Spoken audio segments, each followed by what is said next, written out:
आज संवादमध्ये एक खूप मस्त अशी गेस्ट आली आहे, अक्षया नाईक. हल्ली तस्करी सिरीज मधला तुझा जो रोल आहे, तो पार्ट आहे, तो अतिशय म्हणजे त्याचे रील्स खूप व्हायरल झालेत. त्यांना ऑडिशन शूट करून मी पाठवली. माझं चालू होतं कारण ते युट्यूबवर अपलोड करतो ना अनलिस्टेड मध्ये. सो मी सारखी बघते व्ह्यूज आले का. आणि मला एक 2 व्ह्यूज मध्ये मला फोन आला होता, ऑडिशन आवडलंय, तुम्ही शॉर्टलिस्ट झाला आहात. त्यांचा फोन आला मला परत की कल आपको स्क्रिप्ट भेजी थी आपने पढ़ी. म्हटलं हाँ सर पढ़ ली. तो जो अर्जुन मीना है ना वो इमरान हाशमी है. म्हटलं ओके. कसं होतं इम्रान हाशमी बरोबर ऍक्च्युअली ऑनसेट काम करणं ऍज ऍक्टर्स? एक ना ऑटोमॅटिकली माझी स्पाईन अशी सरळ झाली होती तो आल्यावर. कारण इट्स अ फॅक्ट की त्या माणसाचा ऑरा खरंच खूप सुंदर आहे. म्हणून ते म्हणतात ना, पुरा बॉलिवूड एक तरफ इम्रान हाशमी एक तरफ. True, very true. आता आपण नेटफ्लिक्सच्या तस्करीवरून ग्रेटर कलेश्वर येऊया. क्रिसमस आल्यावरती सगळेजण Christmas films, feel good films ह्याच्याकडे मग प्रत्येक जण आपले ते हॉलिडे लावणार आणि क्रिसमस बेल्स आणि ह्या सगळ्या फिल्म्स, होम अलोन, हे सगळे फिल्म्स लोक बघतात. आपल्याकडचं ओरिजिनल हॉलिडे सीझन हा दिवाळीचा असतो. करेक्ट. सो दिवाळीसाठी एक फील गुड फिल्म येणं is extremely, I think was very important. Hindi इंडस्ट्रीमध्ये आर्टिस्टना खूप जास्ती जपतात मराठीपेक्षा. हो, मराठीत आपण एकदम आपली माणसं करायला जातो आणि थोडं गृहीत धरणं होऊन जातं. It is a gender bias की जेव्हा एखादा मेल ऍक्टर एखादी गोष्ट डिमांड करतो तेव्हा ती बेसिक नीड असते, पण जेव्हा एखादी फिमेल ऍक्टर एखादी गोष्ट डिमांड करते ती डिमांड असते. मला पर्सनली असं वाटतं की ऍक्टर्सने ही गोष्ट जाणून घ्यावी की तुम्हाला ऍक्टर व्हायचंय बिकॉज तुमचं त्या कलेवर प्रेम आहे, की तुम्हाला ऍक्टर व्हायचंय कारण तुम्हाला त्याच्याबरोबर येणारं फेम हवंय. चांगल्या सर्कलमध्ये राहणं इतकं महत्वाचं आहे. कारण तुमचा जर सर्कल तो असेल ना, क्या भाई गए थे लाइन में, कुछ नहीं यार वो पहचान वाले को ही ले लिया, हेच जे तुम्ही करत बसता ना, तुम्हाला कामं कशी मिळणार आहे? तुझ्या आर्ट, जर तुझं एक अभिनय म्हण, तू त्याला सोशली पण खूप रेलेव्हंट केलंय. आम्ही थिएटर क्लाउनिंग करतो. क्लाउन्स विदाउट बॉर्डर्स कडून मग मी क्लाउनिंग कडे वळले आणि तेव्हा मला कळलं की हा आर्ट फॉर्मच खूप वेगळा आहे. क्लाउन म्हणजे बेसिकली एक अशी व्यक्ती ज्याच्यात केपेबिलिटीच नाहीये प्रॉब्लेम सॉल्व्हिंगची. की आम्ही कुठल्याही एनजीओला गेलो ना, आम्हाला स्ट्रिक्ट वॉर्निंग असते की त्यांना काहीही द्यायचं नाही. ते म्हणाले द ओनली थिंग जे आपण ह्या लोकांना देऊ शकतो तो आहे आनंद. कस्तुरबा बेगर होम आहे, चेंबूरला आहे ते सुद्धा. मी तिथे गेलो आणि ना तिथल्या बायका काहीच रिॲक्ट करेना आणि मला असं झालं, आम्ही बाहेर आलो तर आम्ही म्हटलं की म्हटलं चांगलं नाही झालं का, कारण म्हटलं कोणीच हसतच नव्हते. तेव्हा आमची जी डिरेक्टर होती अंकिता, ती आम्हाला म्हणाली की त्यांची कपॅसिटीच तेवढी आहे रिॲक्ट करण्याची. तुम्ही फक्त चांगले ऍक्टर असाल ना तर ते काम तेवढ्यापुरतं राहतं तुमचं, पण जर एक चांगला ऍक्टर, चांगला माणूस असेल ना तर तुम्ही लक्षात राहता माणूस म्हणून पण.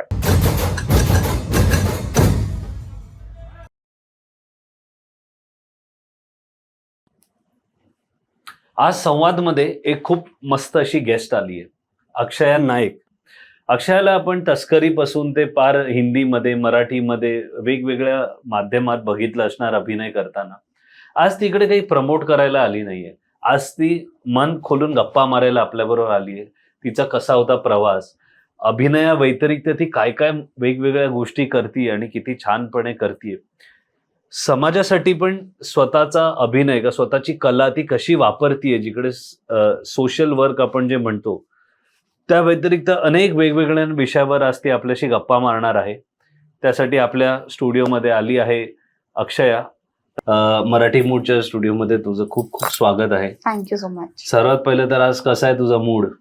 माझा मूड छान आहे. जेव्हा निघाले घरून तेव्हा थोडी चिकचिक झाली कारण ऊन, ट्रॅफिक, त्यांच्यामुळे पण इथे आल्यावर छान वाटलं मला. तर बरीच वर्ष तू काम करतेयस, पण हल्ली तस्करी सिरीज मधला तुझा जो रोल आहे, तो पार्ट आहे, तो अतिशय म्हणजे त्याचे रील्स खूप व्हायरल झालेत, स्पेशली ते धावतानाचे रील. आणि तर कसा होता तो एक तस्करीचा एक्सपिरियन्स, जरा त्याच्यावर सांग. म्हणजे एवढ्या मोठ्या सिरीजवर काम करणं, ती ग्लोबल वॉचलिस्ट मध्ये नंबर 1 वर गेलेली सिरीज आहे, तर जेव्हा आपण काम करत असतो आणि ह्या लेवलची अचीवमेंट एक सिरीज का एक प्रोजेक्ट घेतं, कसं वाटतं आणि तस्करीचा कसा होता तुझा प्रवास? राईट फ्रॉम रोल कसा मिळाला? मला जेव्हा फोन आला तेव्हा त्या कास्टिंग असिस्टंटचा पहिला प्रश्न असा होता की तुमच्याकडे पासपोर्ट आहे का. सो मला कळत नव्हतं की नक्की पासपोर्ट कशासाठी हवाय, काय नक्की काय आहे प्रोजेक्ट. तर प्रँक वाटलं का आधी कोणीतरी करतंय की पासपोर्टच विचारलं डिरेक्टली? नाही, प्रँक नाही वाटला. कारण बऱ्याचदा कास्टिंगचे जे काही प्रोजेक्ट येतात त्याच्यात पण लिहिलेलं असतं की पासपोर्ट आहे नाही. सो बट मला असं कॉलवरती आल्यावर माझं असं होतं की आहे, पण तुमचं नक्की काय काम आहे किंवा कसलं प्रोजेक्ट आहे ते आधी सांगा मला. मग त्यांनी मला सगळे डिटेल्स दिले की अशी अशी सिरीज आहे, ह्या टॉपिकवर आहे, छोटासाच रोल आहे पण इम्पॉर्टंट कॅरेक्टर आहे, एक्सेट्रा एक्सेट्रा सगळं झालं. आणि मग शेवटी त्यांनी मला सांगितलं की नीरज पांडे डिरेक्टर आहेत. म्हटलं फाईन, ओके. सो खूप एक्साइटेड होते मी तेव्हा. आणि त्याच वेळी आम्ही एका नाटकाची रिहर्सल चालू होती आमची आणि त्याच्यामध्ये फोन आला. सो माझं असं होतं की 2 मिनिटं थांबा, मी आले, काहीतरी इम्पॉर्टंट फोन आहे. मी फोन ठेवला आणि नेक्स्ट डे मी शूट करणार होते. त्यांचा फोन आला मला परत की कल आपको स्क्रिप्ट भेजी थी, आपने पढ़ी? म्हटलं हां सर पढ़ ली. तो जो अर्जुन मीना है ना वो इमरान हाशमी है. म्हटलं ओके ठीक है. मी काहीच बोलले नाही. मी फोन, ते म्हणाले इतना ही बताना था की वो जो ऑफिसर है वो इमरान हाशमी है. सो आधी म्हटलं ठीक आहे म्हणून मला काय त्याच्यावर अजून काय त्यांच्याकडे कायच रिॲक्ट करायचं की ओ माय गॉड आणि हे कुठे करत बसलं. फोन ठेवला मी आणि मी माझ्या एका मित्राला बोलवलं होतं.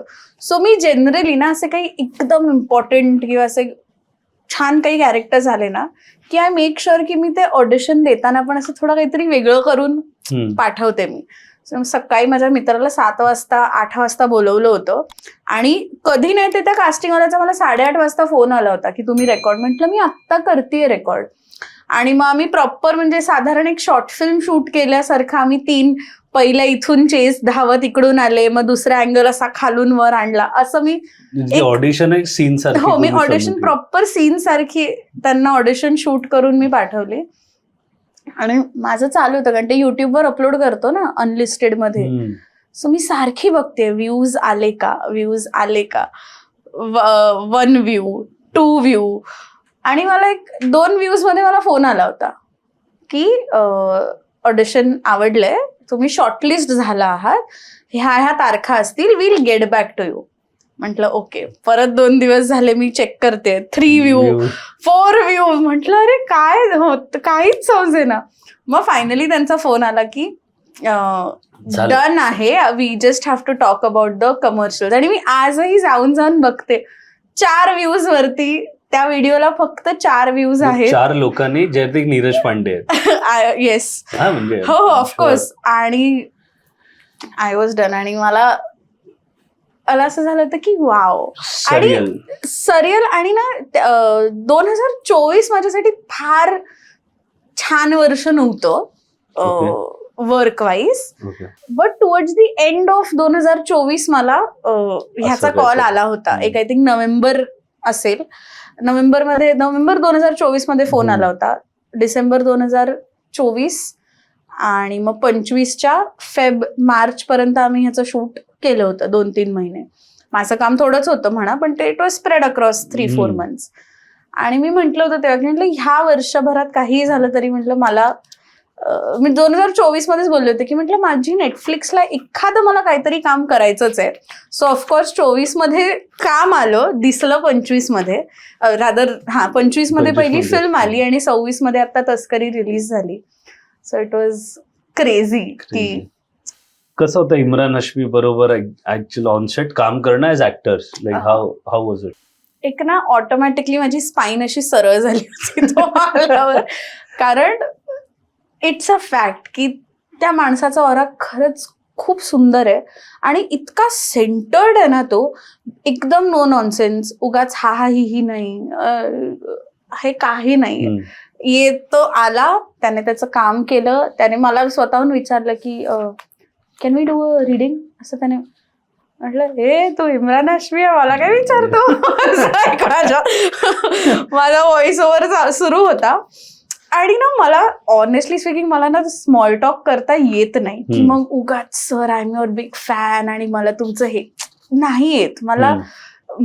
कितीतरी असे मोठे मोठे मराठी ऍक्टर्स सुद्धा आहेत ज्यांच्याबरोबर मी काम केलंय. मला असं होतं की I take my time to get into anybody's personal space.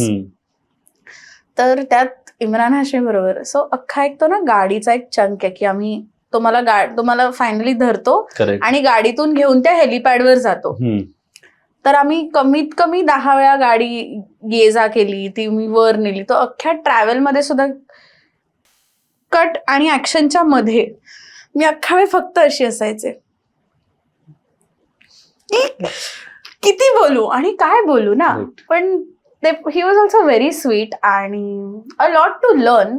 कारण एका लेवलवर पोहोचायला तेवढी मेहनत लागते. आणि अगेन माझं खूप प्रामाणिक मत आहे की जर तुम्ही फक्त चांगले ऍक्टर असाल ना तर ते काम तेवढ्यापुरतं राहतं तुमचं.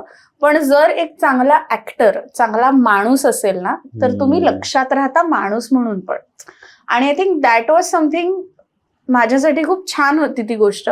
कारण ते स्वतःला कसे कंडक्ट करत होते सेटवर, व्हेरी प्रोफेशनल.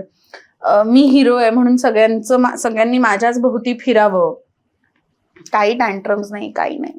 ते आले, त्यांनी विचारलं डिरेक्टरला की राघव जयरथ सर, माझे मेजर सीन्स सगळे राघव सरांनी शूट केले, जे दुसरे डिरेक्टर आहेत नीरज सरांबरोबर. सो ते पण की राघव हम ये कर सकते, राघव हम वो कर सकते, असं तेही विचारत होते. So it was so nice की एवढा मोठा माणूस असूनही ही still grounded, very humble. So very good co actor, very good co actor. हा, आणि त्यांच्यात पण ते असं नव्हतं की ऑफकोर्स ते काय मला पर्सनली ओळखत नाही किंवा आय एम शुअर की त्यांनी माझं काही फार काम बघितलं असेल, अशातलाही प्रकार नाहीये. But treating everybody the way they are, actors ना ऍक्टर म्हणून ट्रीट करणं, very nice, good experience, very good experience. म्हणून ते म्हणतात ना पुरा बॉलिवूड एक तरफ, इम्रान हाशमी एक तरफ. True, very true. सो तस्करीचा आता दुसरा सीझन आणि काही आहे, बोलू शकतेस? होपफुली असेल. इतक्यात तर काही आम्हाला आलं नाहीये. कारण तो ज्या ह्याच्या क्लिफ हँगर पॉइंट म्हणतो की असं वाटतं की अरे अजून हवं. कारण खूप इच्छा आहे, ज्यांनी बघितली, मी पण बघितली, खूप मस्त आहे ती सिरीज. आणि वाटतं की इसका नेक्स्ट लेवल अभी क्या होगा, कुठे जाणार. सो अशी एक जनरल गोष्ट सुरू होती. काही ऍक्टर्स आम्ही होतो आणि तेव्हा जे काही ऍक्टर्स होते ना ते असं म्हणाले, आपका कॅरेक्टर मर नाही रहा है ना. म्हटलं का? बिकॉज माझे सीन्स तुम्ही बघितले असतील, फक्त माझेच होते, माझं फार इंटरॅक्शन नव्हतं. इतर स्टोरीज, इतर कॅरेक्टर्स कोणी नाही. सो आमचं जेव्हा आउटडोअरला शूट होतं तेव्हा बरेचसे ऍक्टर्स एकत्र होतो आम्ही तेव्हा. तर मी म्हंटल नाही. तर ते म्हणाले आपका तो फिर सीझन 2 में होगा ही. म्हटलं होगा, व्हेरी गुड. बट एक जनरल बोलणं आपलं सुरुवातीला जेव्हा चालतं, अग्रीमेंट्स आणि होतं, तेव्हा एक जनरल ते म्हणाले होते की 2 सीझन्स असू शकतात. सो ज्या अर्थी मला मारलं नाहीये, मी मेले नाहीये त्या सीझन 1 मध्ये, मी नक्कीच सीझन 2 मध्ये. तसं बघितलं तर तुम्ही खूप इम्पॉर्टंट कॅरेक्टर आहात स्टोरीला पुढे घेऊन जाण्यासाठी. आणि त्याचा जो कॉलबॅक आहे परत सुद्धा, जो 4th एपिसोडला आला, आणि मोरोवर ना लोकांना ती पण केमिस्ट्री आवडली. म्हणजे मी 1-2 मीम्स पाहिले जिथे लोकांचं असंही मी पाहिलं की अरे आम्हाला स्वाती साळुंखे आणि अर्जुन मीनाची केमिस्ट्री अजून, आम्हाला हे सीन्स अजून बघायला आवडले असते. Because they are nice, fun, light hearted. So I am just keeping my fingers crossed. Absolutely. आणि जर सेकंड सीझन आला तर मराठी मूडवर एक्सक्लुझिव्ह पहिल्यांदा रिव्हील करतोय आपण, तस्करी सीझन 2 येणार आहे. अमृता खान यांच्या बरोबर पण तुमचे काही सीन्स? नाही, माझे सीन्स काहीच नव्हते. पण मी तिला आय थिंक लुक टेस्टला मी एकदा भेटलो, आणि जेव्हा सगळ्यांचं एकत्र शूट होतं तेव्हा एक दिवशी इंटरॅक्शन. आता आपण नेटफ्लिक्सच्या तस्करीवरून ग्रेटर कैलाशवर येऊया की ग्रेटर कलेशवर येऊया की तो एक्सपिरियन्स कसा होता. कारण ती एन्व्हायरमेंट वेगळी, बॅकड्रॉप वेगळा. ही तरी मुंबईची स्टोरी होती, ते तुम्ही नॉर्थ दिल्ली, मग ते कॅरेक्टर, ती स्टोरी, त्याच्याबद्दल सांग कसं होतं टू अंडरस्टँड काहीतरी बोलायचं आहे, बोल. गंमत अशी आहे की मी ग्रेटर कॉलेजचं ऑडिशन ह्या कुर्त्यामध्येच दिलं होतं. मी सकाळी जेव्हा चेंज करत होते तेव्हा मला सडनली तेच आठवलं. आणि हो, coming back to your question, की आम्ही लँग्वेजवरती थोडं काम करावं लागलं होतं. कारण जरी मी हिंदीत आधी करत होते, मग आता मराठीत करते, एक जनरल एक हे आणि हूं जे तो जो नुकता येतो ना, तो आपण कित्येकदा मराठी लोक बोलताना विसरतो बऱ्याचदा. तर तो आपला नाहीच आहे ना. तो आपला नाहीच आहे, पण हिंदी बोलताना त्यामुळे त्याच्यावर थोडंसं काम केलं. आणि अगेन फनी स्टोरी, ती आधी वेब सिरीज होती. सो मिनी सिरीज एडिट केली की सिनेमा केला त्याने त्याचा. ती मिनी सिरीजच होती.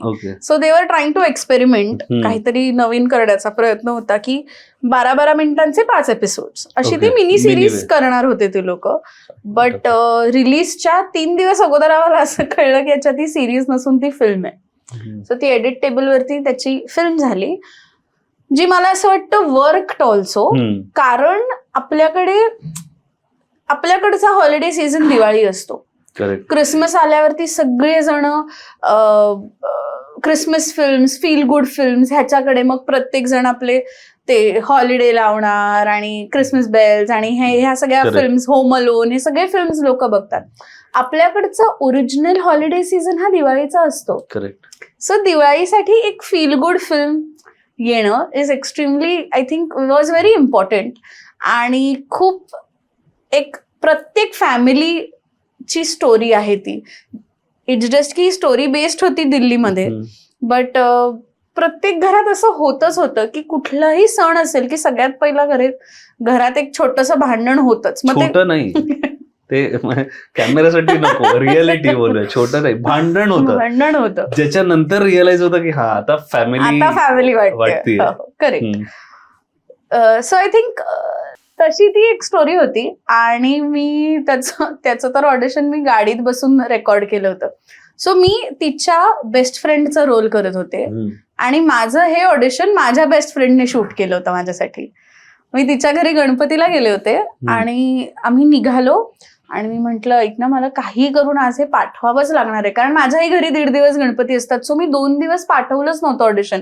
आणि ते कास्टिंग असिस्टंट मला मेसेज करत होते की आप कब भेज रहे हो मॅम, अर्जंट आहे. म्हटलं, ऐक, कुछ भी करके आज करना है रेकॉर्ड.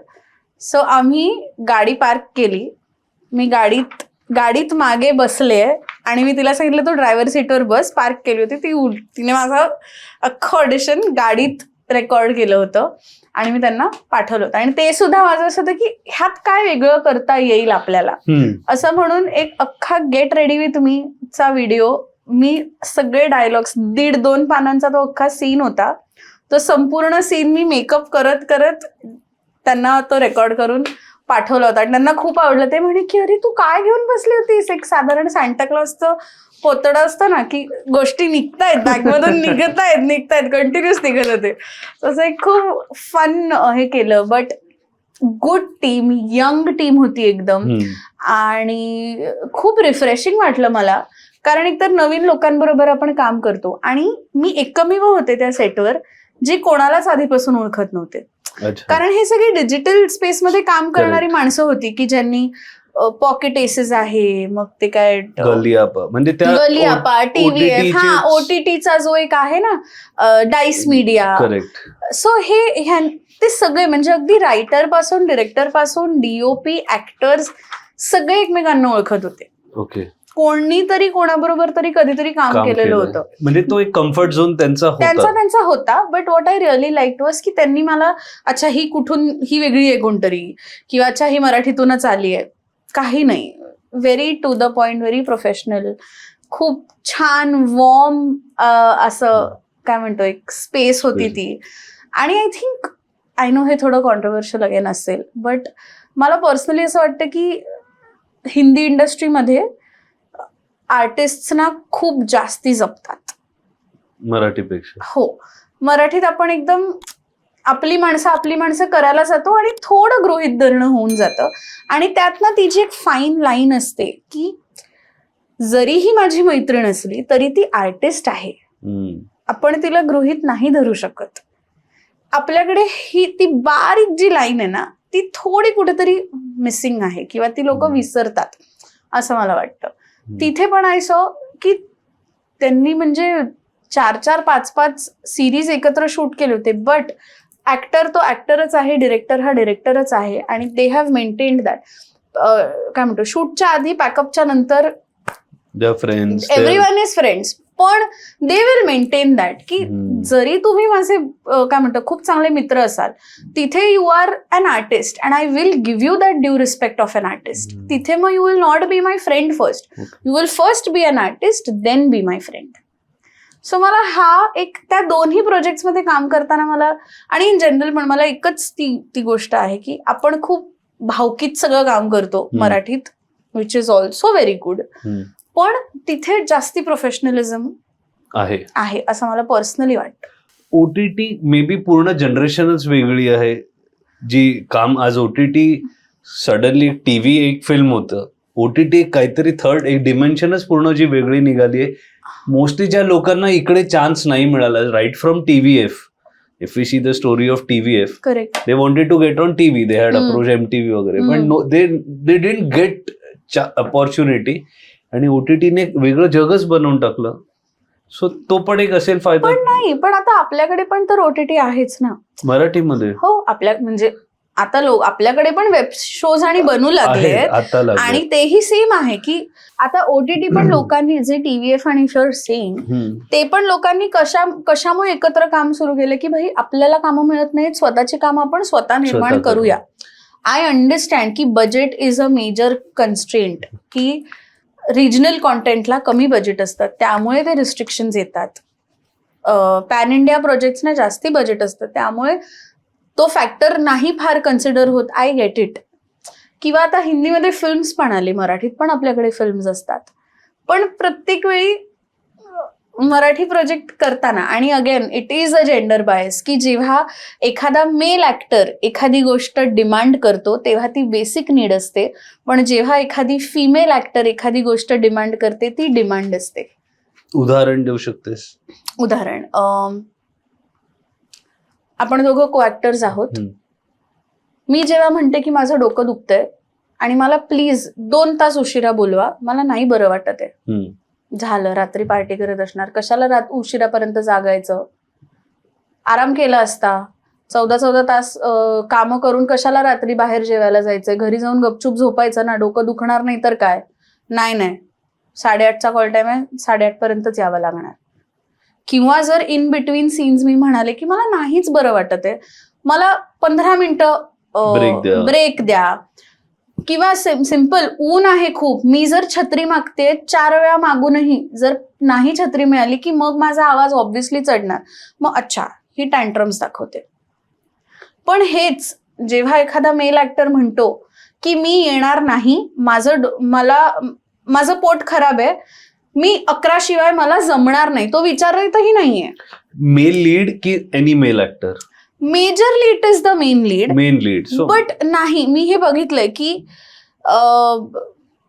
इन जनरल मेल कॅरेक्टर्सना, मेल ऍक्टर्सना हा जास्ती प्रिव्हिलेज असतो. हिंदी मराठी सगळीकडे हा सेम आहे? कारण तू काम केलंयस, तू सगळीकडे काम केलंयस. इट्स उलट आहे, माझा हिंदीमध्ये खूप वेगळा अनुभव आहे. अच्छा, हा मराठीचा अनुभव आहे? हा मराठीचा अनुभव आहे की जिथे मेल ऍक्टर्स गेट दॅट खूप कमी. आणि जेव्हा मला कळतं ना एखाद्या फिमेल ऍक्ट्रेसने एखादी डिमांड ठेवली आहे आणि ती पूर्ण झाली आहे, मला खूप आनंद होतो. मला जेन्युइनली खूप छान वाटतं की भाई इसने कर दिखाया. कारण तुम्ही काय म्हणतो, तुम्ही प्रवाहाच्या अगेन्स्ट जाताय ना, आणि बायकांना घेऊन जजमेंट्स खूप इझी आहेत. आणि हे मी इतक्यांदा पाहिलंय किंवा माझ्या आजूबाजूला टचवूड माझ्याबरोबर नॉट नेसेसरी बऱ्याच गोष्टी घडल्या आहेत, पण मी पाहिल्या आहेत गोष्टी घडताना की सेम सिच्युएशन मध्ये एक मुलगा आणि एक मुलगी, म्हणजे एक ऍक्टर आणि एक ऍक्ट्रेस सेम सिच्युएशन मध्ये आहेत, तिला खूप घालून पाडून बोलणार, सगळ्यांसमोर बोलणार. मुलाला बोलायला गेले, मुलगा जो ऍक्टर आहे तो एकदाच आवाज चढवणार, सगळे गप्प बसतात. त्यानंतर ही विल गो आउट, त्याच लोकांबरोबर सिगरेट मारत you are sorting it out. तुम्ही तुमचा कोपरा पकडता, मुलं मस्तपैकी सिगरेट मारत त्यांची गोष्ट सॉर्ट करून टाकतात. पण आता हेच जर ती बिचारी जी ऍक्ट्रेस आहे तिला जर तिचा स्ट्रेस काढायला ती जरी एकटी जाऊन सिगरेट मारत असेल तरी तिच्याबद्दल म्हणणार हा बरोबर आहे, सिगरेटी फुकतात ह्या actresses. The kind of judgement जी आहे it is still prevalent in the industry. मी खूप कमी काम केलंय, आजूबाजूची बरीच माझ्यापेक्षा 10 पट एक्सपिरियन्स असलेली माणसं आहेत, पण मी त्या कमी काळात मी खूप गोष्टी बघितल्यात आणि मी खूप गोष्टी अनुभवल्या आहेत ज्याच्यातून मी खूप शिकले. आणि हेन्स आता मला माहितीये की लोकांशी किती डिस्टन्स ठेवायचा किंवा किती प्रोफेशनली राहायचं आणि किती पर्सनली इन्व्हॉल्व्ह व्हायचं. कारण मी जेव्हा काम सुरुवात केलं मी होते थोडी मला सगळेच चांगले वाटायचे आणि मी सगळ्यांकडेच सगळंच सांगायचे. I use to over share, कारण माझा पॉइंट ऑफ व्ह्यू हाच आहे की लोक चांगली आहेत, बट आपल्या चांगुलपणाचा लोक किती फायदा घेतील किंवा मी किती इन्फॉर्मेशन तुम्हाला देते त्या इन्फॉर्मेशनचा माझ्याच अगेन्स्ट किती वापर आणि कधी वापर होऊ शकेल माझ्या विरोधात याची मला कल्पना नाही. So I think the gender bias हा प्रत्येक गोष्टीत आपल्याकडे खूप प्रिव्हेलेंट आहे आजही. जसं तू आता म्हणालीस की तू काम केलंयस आणि आपण तुझ्या मराठी ह्याच्यावर येऊच, पण बाकी ज्या मराठी ऍक्ट्रेसेस आहेत आय एम शुअर गेल्या काही वर्षात तू बऱ्याच लोकांना भेटली असेल, त्यांच्याबरोबर तुझी ह्या गोष्टीवर चर्चा झाली कधी आणि त्यांचा पण एक्सपिरियन्स तेवढाच सिमिलर होता का? सगळ्यांबरोबर कदाचित नाही, बट बऱ्यापैकी बऱ्याच जणींचा आहे सिमिलर एक्सपिरियन्स आहे की सगळ्यात मेजर गोष्ट जी मी बघते is the gender pay gap. Okay. मला कारण मी सांगते ना, हिंदीत जे मी पाहिलंय हिरोईन ही हिरोईन असते, मराठीत जेव्हा हिरोईन असते ना तेव्हा देर इज ऑलवेज एक बरोबर. मराठीमध्ये हिरो बरोबर पण तेच आहे, म्हणजे जे जेंडर पे गॅपचा आपण बोलतोय कारण ह्याच्यावर बरेच व्हिडिओ आलेत आणि ह्याच्यावर मोठमोठे म्हणजे फार आमिर खान पासून सगळ्यांनी सांगितलं की the pay is directly associated with how much money you can get for that project. मग तसं असेल तर टेलिव्हिजनला कोण आहे, हिरोईन्स आणतायत. They should absolutely get paid more. Of course, पण मग आता जाऊन आता इन द काय म्हणतो कोविड नंतर किंवा गेल्या काही वर्षामध्ये मुलींनी girls have started asking for it आणि आता कुठे जाऊन त्यांना मिळतंय. पण मग त्यांना मिळतंय याचा जो काही एक बोलबाला आहे, माझं म्हणणं आहे की का इफ इट इज जर एखादी गोष्ट नॉर्मल असेल तर मग त्याचं एवढं कशाला मोठा हे करायचंय, काय म्हणतो why do have to make a big thing out of it. Normalize it की हा बाबा ती आणते TRP, बरोबर, it has to be that casual. मग त्यानंतर इतके 5 फिगर्स मध्येच घेते, अरे हिचा तर पर डे 20,000 आहे, अरे देते ना ती तुम्हाला TRP ही आणून देते आणि ती 14 तास काम करते, ती डिझर्व करते. हेच जेव्हा फॉर एक्झाम्पल 20,000 पर डे जर एखाद्या हिरोचा असेल, बेचाऱ्याने मेहनत केली, 2,000 पर डे पासून सुरुवात केली होती, आता कुठे जाऊन 20,000वर आलाय का?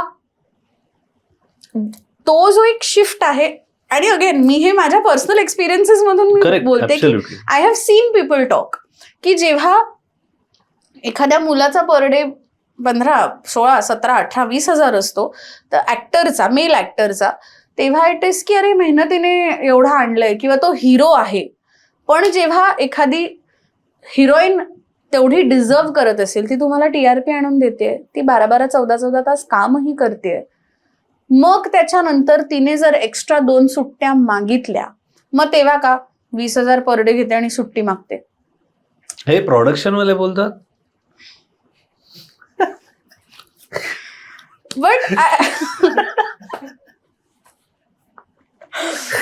म्हणजे मला ह्या गोष्टीचं खूप असं होतं की इथे पण का टाइम्स हॅव चेंज्ड. प्रत्येक वेळी ऍक्टर आणि हे जे काही इतके नॅरेटिव्ह आहेत ना ऍक्ट्रेसेसना घेऊन, मला असं झालं की नाही यार, हे चुकीचं आहे. की जनरली म्हणतात की अरे 2 ऍक्ट्रेसेस एकमेकींच्या मैत्रिणी नसू शकतात. माझ्या एकतर खूप उत्तम मैत्रिणी आहेत आणि ज्या ऍक्ट्रेसेस आहेत, आणि आय हॅव सीन की आम्ही एकमेकींसाठी किती रूट करतो. कोण कोण? गौरी किरण, शर्वरी पेटकर, ज्या माझ्या बरोबर सुंदरामध्ये टचवूड सुंदरा मनामध्ये भरली 3 वर्ष, जे काही बऱ्यापैकी आम्हाला चांगला TRP असायचा, त्याचं एक मेजर क्रेडिट हे आहे की आमच्या ऍक्टर्समध्ये युनिटी होती. सगळ्यांमध्ये खूप छान युनिटी होती. सो अगदी त्या सिरियलमध्ये गौरी किरण होती, पूजा पुरंदरे, प्रमिती नरके, शर्वरी पेठकर, अदिती द्रविड. त्यानंतर आकांक्षा गाडेबरोबर मी काम केलंय, पूजाताई बरोबर आता काम केलंय. आकांक्षा गाडे जी थिएटर करते, ती पण उत्तम सिंगर, डान्सर, ऍक्ट्रेस आहे. त्यानंतर बऱ्याच अशा जणी आहेत ज्यांच्याबरोबर मी पर्सनली कधीच काम केलं नाहीये. मला रेवती लेलेने मेसेज केला होता इंस्टाग्रामवर की हाय, मी तुझं काम पाहिलं तस्करी मधलं आणि मला खूप आनंद झाला की आपल्यातलं कोणीतरी मोठं काहीतरी बाहेर जाऊन करतंय, बाहेर पडलंय आणि काहीतरी खूप छान करतंय. I feel very proud of you. I know आपण दोघी मैत्रिणी नाही आहोत, पण मला हे तुला सांगावं असं वाटलं. मला इतकं छान वाटलं ना. त्यानंतर तनिष्का विशे, प्रतीक्षा शिवणकर, ह्या दोघींनी मला कॉल करून, मेसेज करून, तनिष्का मला भेटली होती, त्यांनी पण एवढं भरभरून कौतुक केलं. आणि मी बघते इन जनरल की girls always root for each other. हे जे नॅरेटिव्ह आहे की औरत ही औरत की दुश्मन होती है, हे नॅरेटिव्ह एका पुरुषाने बनवलेलं आहे. ते हिंदीत आहे, मराठीतलं पण की दोन अभिनेत्री एकमेकांच्या मैत्रिणी नसू शकतात किंवा असेलही. सी, जेलेसी फॅक्टर ही प्रत्येकामध्ये असते आणि ती human tendency. Correct, it is नाही. पण सॉरी, मी खूप डिफेन्सिव्ह होते. पण मुलं जे म्हणतात ना, अरे आमची भावकी आहे, अरे मेरा भाई करत जे काही मुलं, आय अंडरस्टँड मुलांची मैत्री ही खूप घट्ट असते, वेगळी असते, पण मुलींची मैत्री सुद्धा तितकीच वेगळी असते. सो हा, ही गोष्ट आहे. आणि हे जे नॅरेटिव्ह आहे की दोन मैत्रिणी किंवा दोन मुली मैत्रिणी नसू शकतात किंवा त्या एकमेकींच्या मागे, हे नॅरेटिव्ह पुरुषाने बनवलेलं आहे. असेल त्या पुरुषांना शोधा आणि त्यांना तशी ती योग्य शिक्षा करा. पण अक्षयशी बोलून एवढं कळलं की सध्या मराठी सिनेसृष्टीत कुठलीही अभिनेत्री इन्सेक्युअर नाहीये आणि ते सगळ्या एकमेकांना खूप सपोर्ट करून एकमेकांना पुढे येताना बघून खुश होत आहेत. आणि हे खूप बरं वाटतं ऐकून की आपल्याकडे ती मॅच्युरिटी आहे. कारण मराठी सिनेमा, मराठी थिएटर तसंही खूप मॅच्युअर आणि खूप पुढे, कमर्शियली सक्सेसफुल जरी नसलं तरी कॉन्टेंट मध्ये तर आपण आहोतच. आणि मराठीवरून आपण सुंदराकडेच येऊया, कारण ती एक सिरीज आहे जिने तुला मराठी घराघरात पोहोचवलं. नेटफ्लिक्सने जगभरात पोहोचवलं असेल, पण त्याच्या आधी महाराष्ट्राच्या प्रत्येक घराघरात तू पोहोचली. आणि मला सांगायला आवडेल की माझ्याही परिवारामध्ये माझी बायको असेल का, त्यांची फॅमिली तुला बघून का तुझं पात्र बघून ते खूप खुश आणि त्यांना खूप बरं वाटलेलं जेव्हा कळलं की आज तू येणार आहेस. तो प्रवास कसा होता, ती सिरियल मराठीची? कारण ऍक्ट्रेस म्हणून एक मराठी सिरियल मिळणं ते वेगळीच एक्साइटमेंट असते. कशी मिळाली? आणि मग 3 वर्ष नाशिक आणि या सगळ्या लोकांबरोबर काम करणं, थोडक्यात फक्त अगेन ते म्हणतात ना, you have to be at the right place at the right time.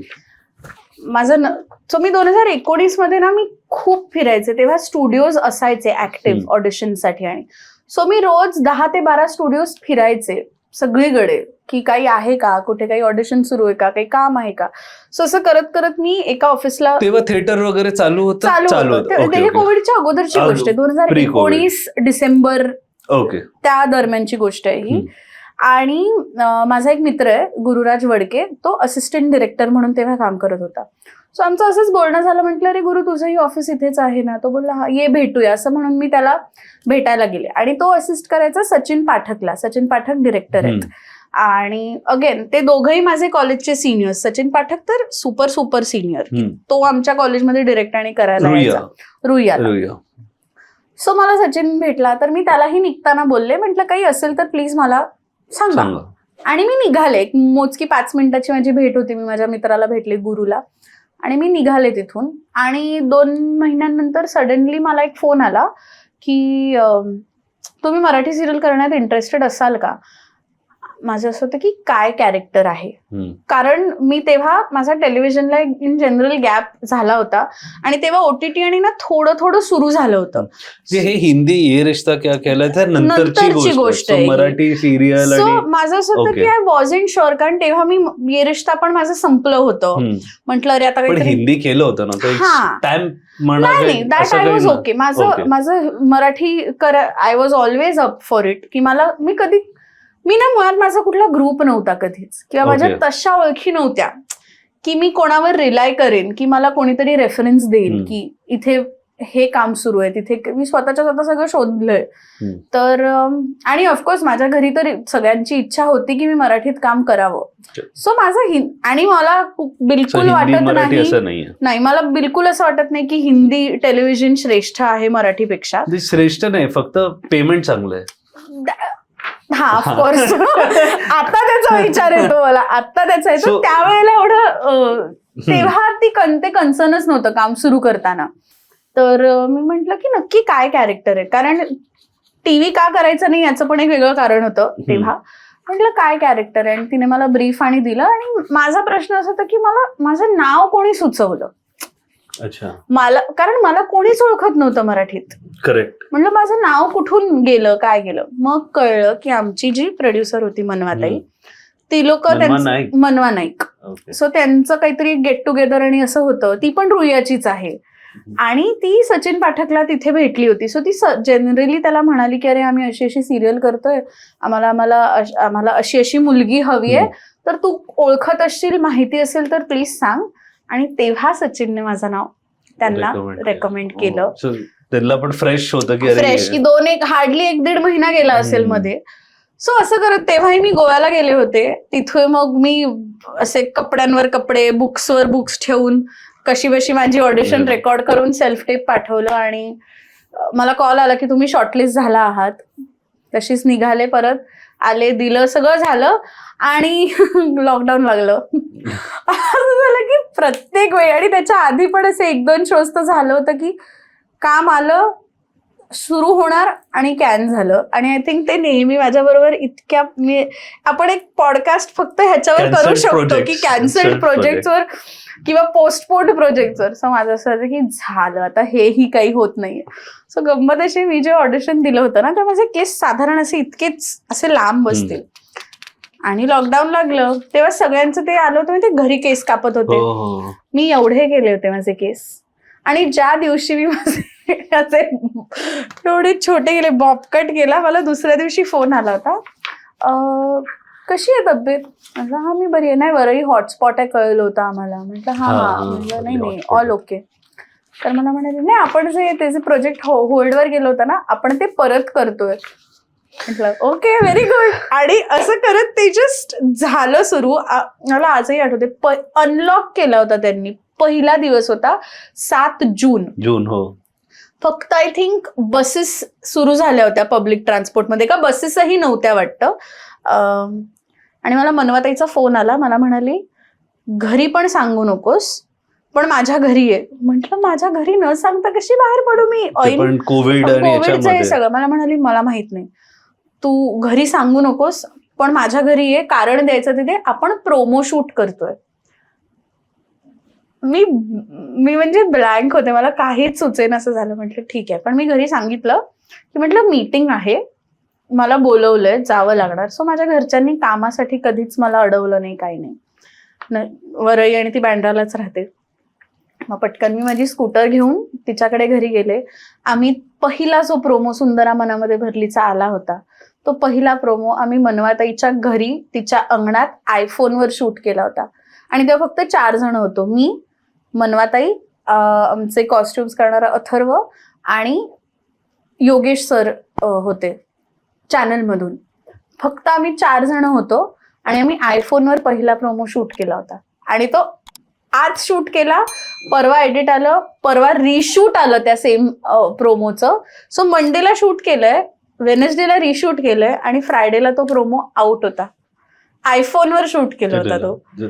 इतकं क्विक, म्हणजे आधी हे एवढा मोठा गॅप झाला आणि त्याच्यानंतर गोष्टी जस्ट घडत गेल्या. आणि पण याच्यात एक तो ते केस जे छोटे झाले, हा ते तो अर्धवट राहिली ती स्टोरी. त्याचं काय एवढेच एक आपल्या आणि त्यांचं असं होतं की अरे आता काय करायचं. त्यांनी पिक्चर, मला आठवतंय, मनवाताईने कुठून फोन करून तिने विग अरेंज केला माझ्यासाठी. आणि लिटरली माझी मेकअप आर्टिस्ट, माझी हेअर स्टायलिस्ट सगळं मनवाताई बनली होती. तिने ते विग मला लावला. त्यानंतर शूट करायलाही कोणी नव्हतं. शूट फक्त योगेश सर फोनवर करत होते. सो मनवाताई तिकडे आर्ट पण तीच करते, बॅकग्राऊंड पण तीच ठेवते, रिफ्लेक्टर धरून पण तीच आहे. तो फोल्डेबल माहिती साधारण कॉलेज प्रोजेक्ट कसे शूट करतो आम्ही, तसा 4 लोकांच्या टीम मध्ये पहिला प्रोमो सुंदराचा आम्ही शूट केला होता. आणि जस्ट ते झालं आणि इट हॅपेंड. आणि त्यानंतर पुढे मग आम्ही नाशिकला गेलो, मग पुढचे बाकीचे प्रोमोज आणि प्रॉपर चॅनल कडून आणि शूट झाले. बट क्रेझी एक्सपिरियन्स होता. आय थिंक मी जितकं त्याच्या अगोदरच्या 6 वर्षात जेवढं शिकले असेल त्याहून डबल मी सुंदराच्या 2.5-3 वर्षात शिकले. जेव्हा ही सिरियल्स आली सगळीकडे लोकांनी बघितली आणि एकदम तेव्हा ते हळूहळू रेकग्निशन पण यायला लागलं. काही आठवत आहेत एक्सपिरियन्स असे की एकदम लोकांनी कुठे अडवून की अरे तूच आहेस ना, अरे अक्षय, म्हणजे कारण लोक कॅरेक्टरनी पण ओळखतात, तुम्हाला नावाने ओळखतात. काही एक्सपिरियन्स असे आठवत आहेत the sweet memories of of recognising ना. आय थिंक मुळात ना आम्ही नाशिकला होतो, सो खूप काळ माहित नव्हतं की, आणि कोविडचा पण काळ होता ना, सो कळत नव्हतं की आपण लोकांपर्यंत नक्की किती पोहोचतोय, कारण इव्हेंट्स होत नव्हते. करेक्ट. आमचे जे आम्ही 40 लोक होतो ना सेटवर, त्यांच्या व्यतिरिक्त आमचं कोणाशी इंटरॅक्शनच नसायचं. सो फार फार तर आमचे काय असायचे की आम्ही जिथे राहत होतो ना, प्रोडक्शनने जे आम्हाला अकॉमोडेशन दिलं होतं, आम्हाला बघायला लोक घरपर्यंत यायचे. किंवा जसं थोड्या थोड्या गोष्टी ओपन झाल्या ना, लोक सेटवर यायचे आम्हाला बघायला. आणि आम्हाला अलाउड नव्हतं लोकांशी इंटरॅक्ट करणं किंवा भेटणं, कारण कोण कुठून येईल. कोविडचं होतं की हात मिळवू नका आणि असे बरेच प्रोटोकॉल्स होते जे आम्हाला सांभाळायला लागायचे. पण छान वाटायचं तेव्हा की कुठून कुठून लोक यायची आणि आम्हालाच इतकं वाईट वाटायचं. एकदा एक बस अहमदनगर, आपलं अहिल्यानगर, अहिल्यानगरवरून एकदा एक बस आली होती भरून. मिनी बसेस असतात ना, एक 17 का 18 जणांची फॅमिली होती. एकदा एक कपल बाईकवर पुण्यावरून नाशिकला आलं होतं फक्त आम्हाला भेटायला. आणि we couldn't think of anything. आणि ते जे कपल होतं, मला त्यांची नावं नाही आठवत, पण तो जो मुलगा, जो नवरा होता ना, तो ऍथलीट होता आणि तिची बायको होती, तिचं स्वतःचं खानावळ होतं. आणि तेव्हा आमचे कॅरेक्टर्स पण तसेच होते की मला बोलायचं की तुझ्यावर अन्नपूर्णेचा वरदहस्त आहे, आणि तो त्याला क्रिकेट आवडायचं, असं सगळं. सो लोक घरपर्यंत आणि यायची. सो कधी कधी भीती पण वाटायची की अरे डायरेक्ट घरी पोचलेत. पण बरेच जण कॉल करून सांगायचे आणि छान वाटायचं. आता 2018 पासून तू काम करतेस. 14 पासून. पहिली सिरियल ये रिश्ता नाही, ये रिश्ताच्याही अगोदर मी मेरे रंग में रंगने वाली नावाची एक सिरियल करत होते. छोटंसं कॅरेक्टर होतं, पण तिच्या म्हणजे जी हिरोईन होती तिच्या मैत्रिणीचं कॅरेक्टर होतं ते. आणि ते सुरू असताना, म्हणजे जस्ट रिलीज झाली, आमचे काही एपिसोड आउट झाले आणि मला ये रिश्ता मिळाला. सो आता जर तू बोललीस हिरोची फ्रेंड झाली का अशी, तर आता चांगलं चालू आहे सगळं, पण वाटतं का इंडस्ट्रीमध्ये, कारण खूप गॅप्स मध्ये जसं तू बोललीस की नोव्हेंबर मध्ये झालं, सुरू व्हायला वेळ लागला, मग शूट, मग एक अनसर्टनिटी असते कामाव्यतिरिक्त, मग रेग्युलर त्या टप्प्याने जर प्रोजेक्ट नाही मिळाले तर स्वतः पण डिमोटिवेट होतो की आपले डिसिजन बरोबर आहे का, कारण ही इंडस्ट्री अशी आहे. मग अशा फेज मध्ये कसं सर्व्हाइव्ह करणं, काय मेंटल स्ट्रेंथ लागते आणि हाऊ डू यू टॅकल, कारण कुठलेही नवीन ऍक्टर आहे का कोण आहे, त्यांना ही गोष्ट खूप गरजेची आहे समजणं, कारण दिसतं तेवढं नसतं. आज तुम्ही कंटिन्युअस दिसताय कारण एवढ्या वर्षाचा प्रवास आहे, पण ती एक जी अनसर्टनिटी असते, चॅलेंज, आव्हानं जी असतात ती काय असतात आणि कसं त्याला सामोरं जातं? आय थिंक सगळ्यात पहिली गोष्ट ही आहे की प्रत्येकाने मेंटली प्रिपेअर्ड होऊनच यावं की it is an uncertain profession. तुम्ही तुमच्या मनाला पहिलं सांगितलं ना तर गोष्टी खूप इझी होतात डील करायला. ही झाली एक गोष्ट. दुसरी गोष्ट, फक्त काम मिळवणं कठीण जितकं आहे ना, तितकंच स्वतःच्या क्राफ्टवर काम करणं पण महत्वाचं आहे. कारण मी कामं करत राहीन, पण जर मी स्वतःला पॉलिश नाही केलं तर मजा नाही. सो मला पर्सनली असं वाटतं की जेव्हा तुम्हाला मध्ये मध्ये वेळ मिळतो ना, तुम्ही काय रियाज करताय ऍज अन ऍक्टर, ते खूप महत्वाचं आहे. आणि ना लोक म्हणतात की थिएटर करा, डेफिनेटली करा, इट इज इम्पॉर्टंट, पण तुम्ही नाटक करून तुम्हाला असं वाटतंय का की स्क्रीनवरती ते इम्पॉर्टंट होणार आहे? आता अगेन प्रत्येकाची मेथड वेगळी आहे, प्रत्येकाचा रियाज वेगळा आहे. तुम्ही नाटक करा, पण हे एक्सपेक्टेशन सोडून करा की नाटक करून कॉन्फिडन्स येतो, एक जनरल तुमचं पॉलिशिंग पूर्ण होतं, पण कितपत ते स्क्रीनवर ट्रान्सलेट होणार आहे की नाही हे पण बघणं खूप महत्वाचं आहे.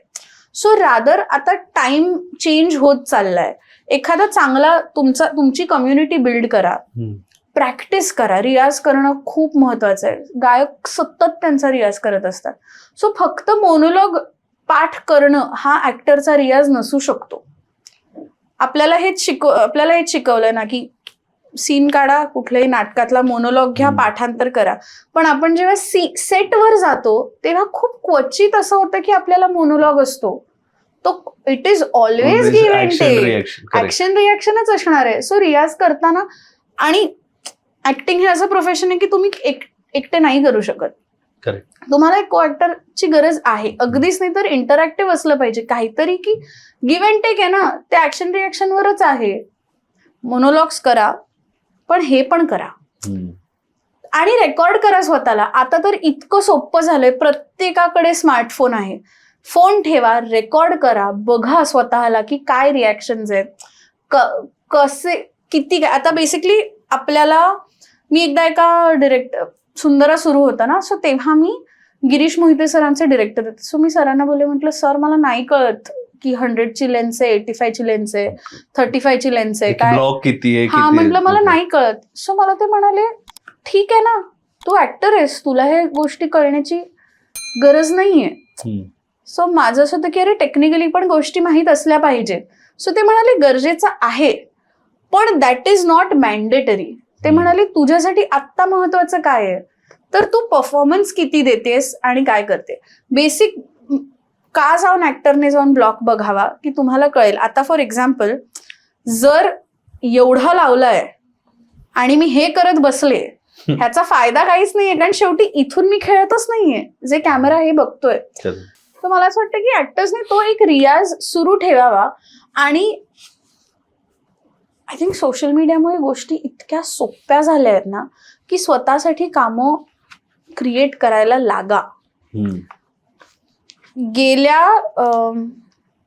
ऑक्टोबरमध्ये, दिवाळीच्या जस्ट अगोदर ना, माझा एक मित्र आहे तृषाल जेठवा, त्याने एक मस्त सिरीज लिहिली होती 4 एपिसोड्सची. स्वतः त्याने लिहिली होती, डिरेक्ट पण तोच करणार होता. आणि त्याने मला विचारलं तू काम करशील का, म्हणजे ऑफकोर्स येस. म्हटलं काम आहे, म्हटलं प्रॅक्टिस होते.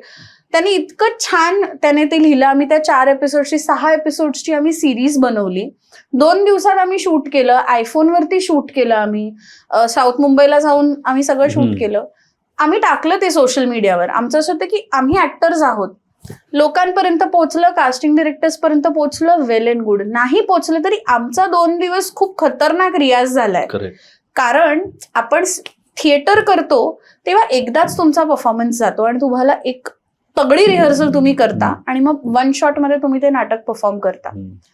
स्क्रीनसाठी तुम्हाला तुमचे कट होतात मध्ये मध्ये, त्यानंतर एक वेगळा मास्टर जातो. मास्टर कित्येकदा पूर्ण पण शूट करत नाही, मोजकेच घेतात. क्लोज वेगळा लागतो, मिड वेगळा लागतो. सो ह्या गोष्टी जर तुम्हाला ऍज ऍक्टर्स म्हणून तेवढी आमची प्रॅक्टिस झाली, आय वॉज लाईक ठीक आहे करते ना असं म्हणून आम्ही ते ऑक्टोबरला शूट केलं. आणि आता गेल्या महिन्यात आम्ही ते व्हिडिओज सगळे आम्ही अपलोड केले. एका व्यक्तीने ते पाहिले आणि तो म्हणाला की मला आवडला, I am ready to buy it. आणि तो म्हणाला की जर हे वर्क झालं आपल्यासाठी तर बघूया, तुम्ही सीझन 2 लिहा, मी प्रोड्यूस करायला तयार आहे. मला पर्सनली असं वाटतं की ऍक्टर्सने ही गोष्ट जाणून घ्यावी की तुम्हाला ऍक्टर व्हायचंय बिकॉज तुमचं त्या कलेवर प्रेम आहे, की तुम्हाला ऍक्टर व्हायचंय कारण तुम्हाला त्याच्याबरोबर येणारं फेम हवंय.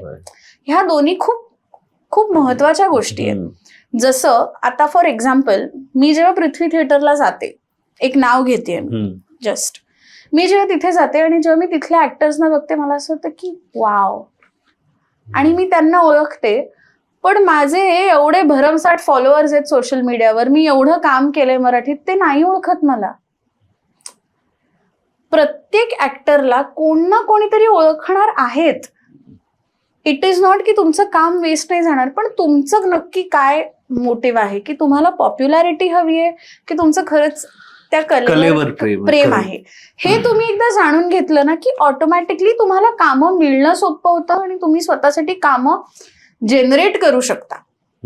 सो हा विचार सोडा की जोपर्यंत मी फिल्मच्या मोठ्या पडद्यावर येणार, येस ते काय म्हणतो, दॅट इज द डेस्टिनेशन. प्रत्येक ऍक्टरला स्वतःला त्या मोठ्या स्क्रीनवर बघायचं असतं, पण याचा अर्थ तुम्ही जी छोटी छोटी कामं करतायत ती कॅन्सल्ड आउट नाही होत, ती पण तितकीच महत्वाची असतात. त्यामुळे कंटिन्यूस तुम्ही कामं मिळवाल, पण if you are not good at it तर कसं मिळणार. सो मध्ये मध्ये वर्कशॉप्स करा, चांगल्या सर्कलमध्ये राहा. आणि चांगल्या सर्कलमध्ये राहणं इतकं महत्वाचं आहे, कारण तुमचा जर सर्कल तो असेल ना, क्या भाई गए थे लाइन में, कुछ नहीं यार वो पहचान वाले को ही ले लिया, हेच जे तुम्ही करत बसता ना, तुम्हाला कामं कशी मिळणार आहे. तुमचा माइंडसेट हा तुमचा सर्कल ठरवतो. सो माझा जर सर्कलच असा ढेपाळलेला असेल, जी लोक फक्त दिवसभर लोकांना शिव्या घालत असतात की मला काम मिळत नाहीये, मला काम मिळत नाहीये, चल भेटते, मग येणार एक स्टॅनिस्लावस्कीचं पुस्तक घेऊन त्यांच्या टेक्निक्स बद्दल बोलणार, मग इरफान के ये पॉजेस है, नवाज ने ये किया.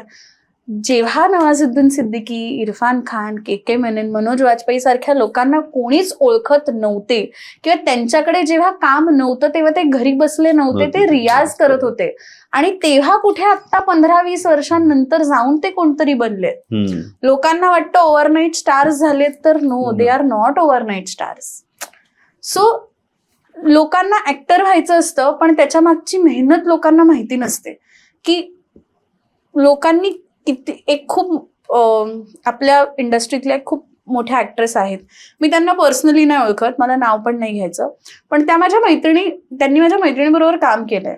सो त्या तिला सांगत होत्या की जेव्हा जे रोल्स कोणीच घ्यायचे नाही किंवा जे असे सगळे टाकलेले कॅरेक्टर्स होते की नाही मी आईचा रोल नाही करणार, अरे नाही हे कॅरेक्टर कुरूप दिसणार आहे, अरे नाही हे कॅरेक्टर जरा साईडलाईनच आहे. ती म्हणाली जेव्हा कोणीच ते कॅरेक्टर्स घ्यायचे नाही तेव्हा मला विचारायचे, आणि तेव्हा मी हो बोलले त्या प्रत्येक कॅरेक्टरला, जे वाटताना एवढंसं वाटलं होतं, पण मी परफॉर्म केल्यानंतर ते लोकांपर्यंत पोहोचलंय आणि लोकांना आवडलंय. So I think that is very character आणि परफॉर्मन्स आणि तिने खूप प्रेमाने ते कॅरेक्टर पोर्ट्रे केले. सो तेच आहे की तुम्हाला ऍक्टर का व्हायचंय ह्याचं उत्तर तुम्ही स्वतः जोपर्यंत शोधत नाही ना, तुम्हाला कामं नाही मिळणार किंवा ते कामं मिळणं तितकं सोपं किंवा कठीण होऊ शकतं. याबरोबर आज एक गोष्ट जी बरेचदा आपण ऐकतो की ऍक्टर तुम्ही खूप चांगले सगळे, पण मग सोशल मीडियाचे फॉलोअर्सचा पण एक त्याच्यात कास्टिंगमध्ये म्हणा एक असतोच. म्हणजे you are a very good actress, she is a very good actress, you have 1 lakh followers, she is 30,000. मग एक असं तर की 1 लाख मग त्यासाठी ते कॉन्टेंट सोशल मीडियावर पण ऍक्टिव्ह राहणं आणि कॉन्टेंट टाकण्याचे एक अभिनेता अभिनेत्री म्हणून ते प्रेशर आहे का कॉन्स्टंट? अगेन 3-4 गोष्टी आहेत. एक म्हणजे हो मी करते, कारण मी खूप वर्ष झाली मी सोशल मीडिया वापरते.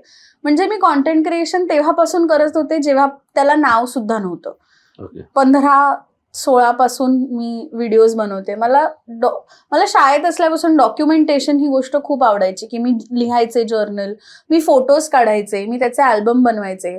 मी प्रत्येक वेळी फेसबुकवर सुद्धा तेव्हा फोटो टाकताना त्याच्या खाली कॅप्शन लिहायचे, मी कधीच कॉपी पेस्ट काही करायचे नाही. So for me content creation exist for 10-12 years. जेव्हापासून ते इन्फ्लुएन्सिंग हा प्रकार काय आहे हे माहीत नव्हतं तेव्हापासून मी बनवते. सो माझ्यासाठी ते ट्रान्झिशन इतकं डिफिकल्ट नाही झालं, बिकॉज मी करत आले आणि मी मेजरली ते करते कारण मला ते आवडतं करायला. हा एक मुद्दा झाला. दुसरी गोष्ट अशी की तुम्हाला करावंच लागतं का, तर नाही, यू हॅव दॅट ऑप्शन. कारण काही लोकांना त्यांना नाही आवडत सोशल मीडिया फार, किंवा जरी आवडत जरी असलं तरी त्यांना ती लोक पण ते प्रेशर म्हणून, ते साधन म्हणून नाही वापरत सोशल मीडिया. ते त्यांचं काहीतरी एक्सप्रेस करायला, काहीतरी शेअर करायला म्हणून सोशल मीडिया वापरतात. आता जर तुम्ही ऍक्टर आहात, मगाशी जे आपण बोललो की क्राफ्टवर काम करणं, रियाज करणं, एखादं सीनवर काहीतरी प्रॅक्टिस केलं, एखादं नाटक केलं असेल किंवा छोटं छोटं काहीतरी स्वतःचं आपलं काहीतरी कविता रेकॉर्ड केली, मोनोलॉग रेकॉर्ड केला. तुमच्या ऍक्टरची जी प्रोसेस आहे ती तुम्ही सोशल मीडियावर टाकूच शकता. सो जेव्हा तुमची प्रोफाईल कोणीही बघत असेल तेव्हा अच्छा ही ऍक्टर आहे हे कळून येतं मग. सो हा पण एक मुद्दा आहे की तुम्ही तुमच्या प्रोफाईलवर काय टाकताय हे महत्वाचं आहे. इट इज नॉट नेसेसरी की अरे मला, कारण जर त्या रॅट रेसमध्ये तुम्ही पडलात ना, कारण ही माझ्या बरोबर झालं. कारण मधल्या काळात मी स्वतः इतकं प्रेशर घेतलं की अरे सगळेच जण कॉन्टेंट बनवत आहेत, मी आधी बनवायचे, आता तर मी बनवत नाही, आता मला पण I also want to do it. The moment the pressure comes into the picture, तुमचा कोर काय आहे ऍक्टिंग करणं ते मागे जाणार आणि तुम्ही ते करत बसणार. कॉन्टेंट क्रिएशन करा जर तुम्हाला जेन्युइनली त्या गोष्टीची आवड असेल तर. सगळे करताय म्हणून नका करू. तो वेळ, ती मेहनत तुम्ही तुमच्या स्किल आणि क्राफ्टवरती घाला. आता जे ऑलरेडी एक्झिस्टिंग ऍक्टर्स आहेत बरेचसे, आणि सो हा एक मुद्दा झाला की इट इज नॉट नेसेसरी. तुम्ही टाकलं तर वेल अँड गुड, पण तुम्हाला आवडतंय का, किंवा आता सगळे टाकतायत म्हणून उगाच टाकू नका, काहीतरी क्वालिटी टाका. कारण मग काय होतं, इन जनरल लोक जज करायला बसलेच आहेत तुम्हाला. सो मग तुम्ही उगाच काहीतरी टाकण्यापेक्षा न टाकलेलं कधीही बरं. हा झाला अजून एक मुद्दा. आता अजून एक काय प्रश्न विचारला होता? हेच की क्रायटेरिया कास्टिंगच्या क्रायटेरियाबद्दल. आता एक बेसिक रूल आहे जो मी स्वतःसाठी फॉलो करते. जी गोष्ट आपण पुढच्या 5 मिनिटात ते 5 तासात बदलू शकत नसू तर ती गोष्ट सोडून द्या.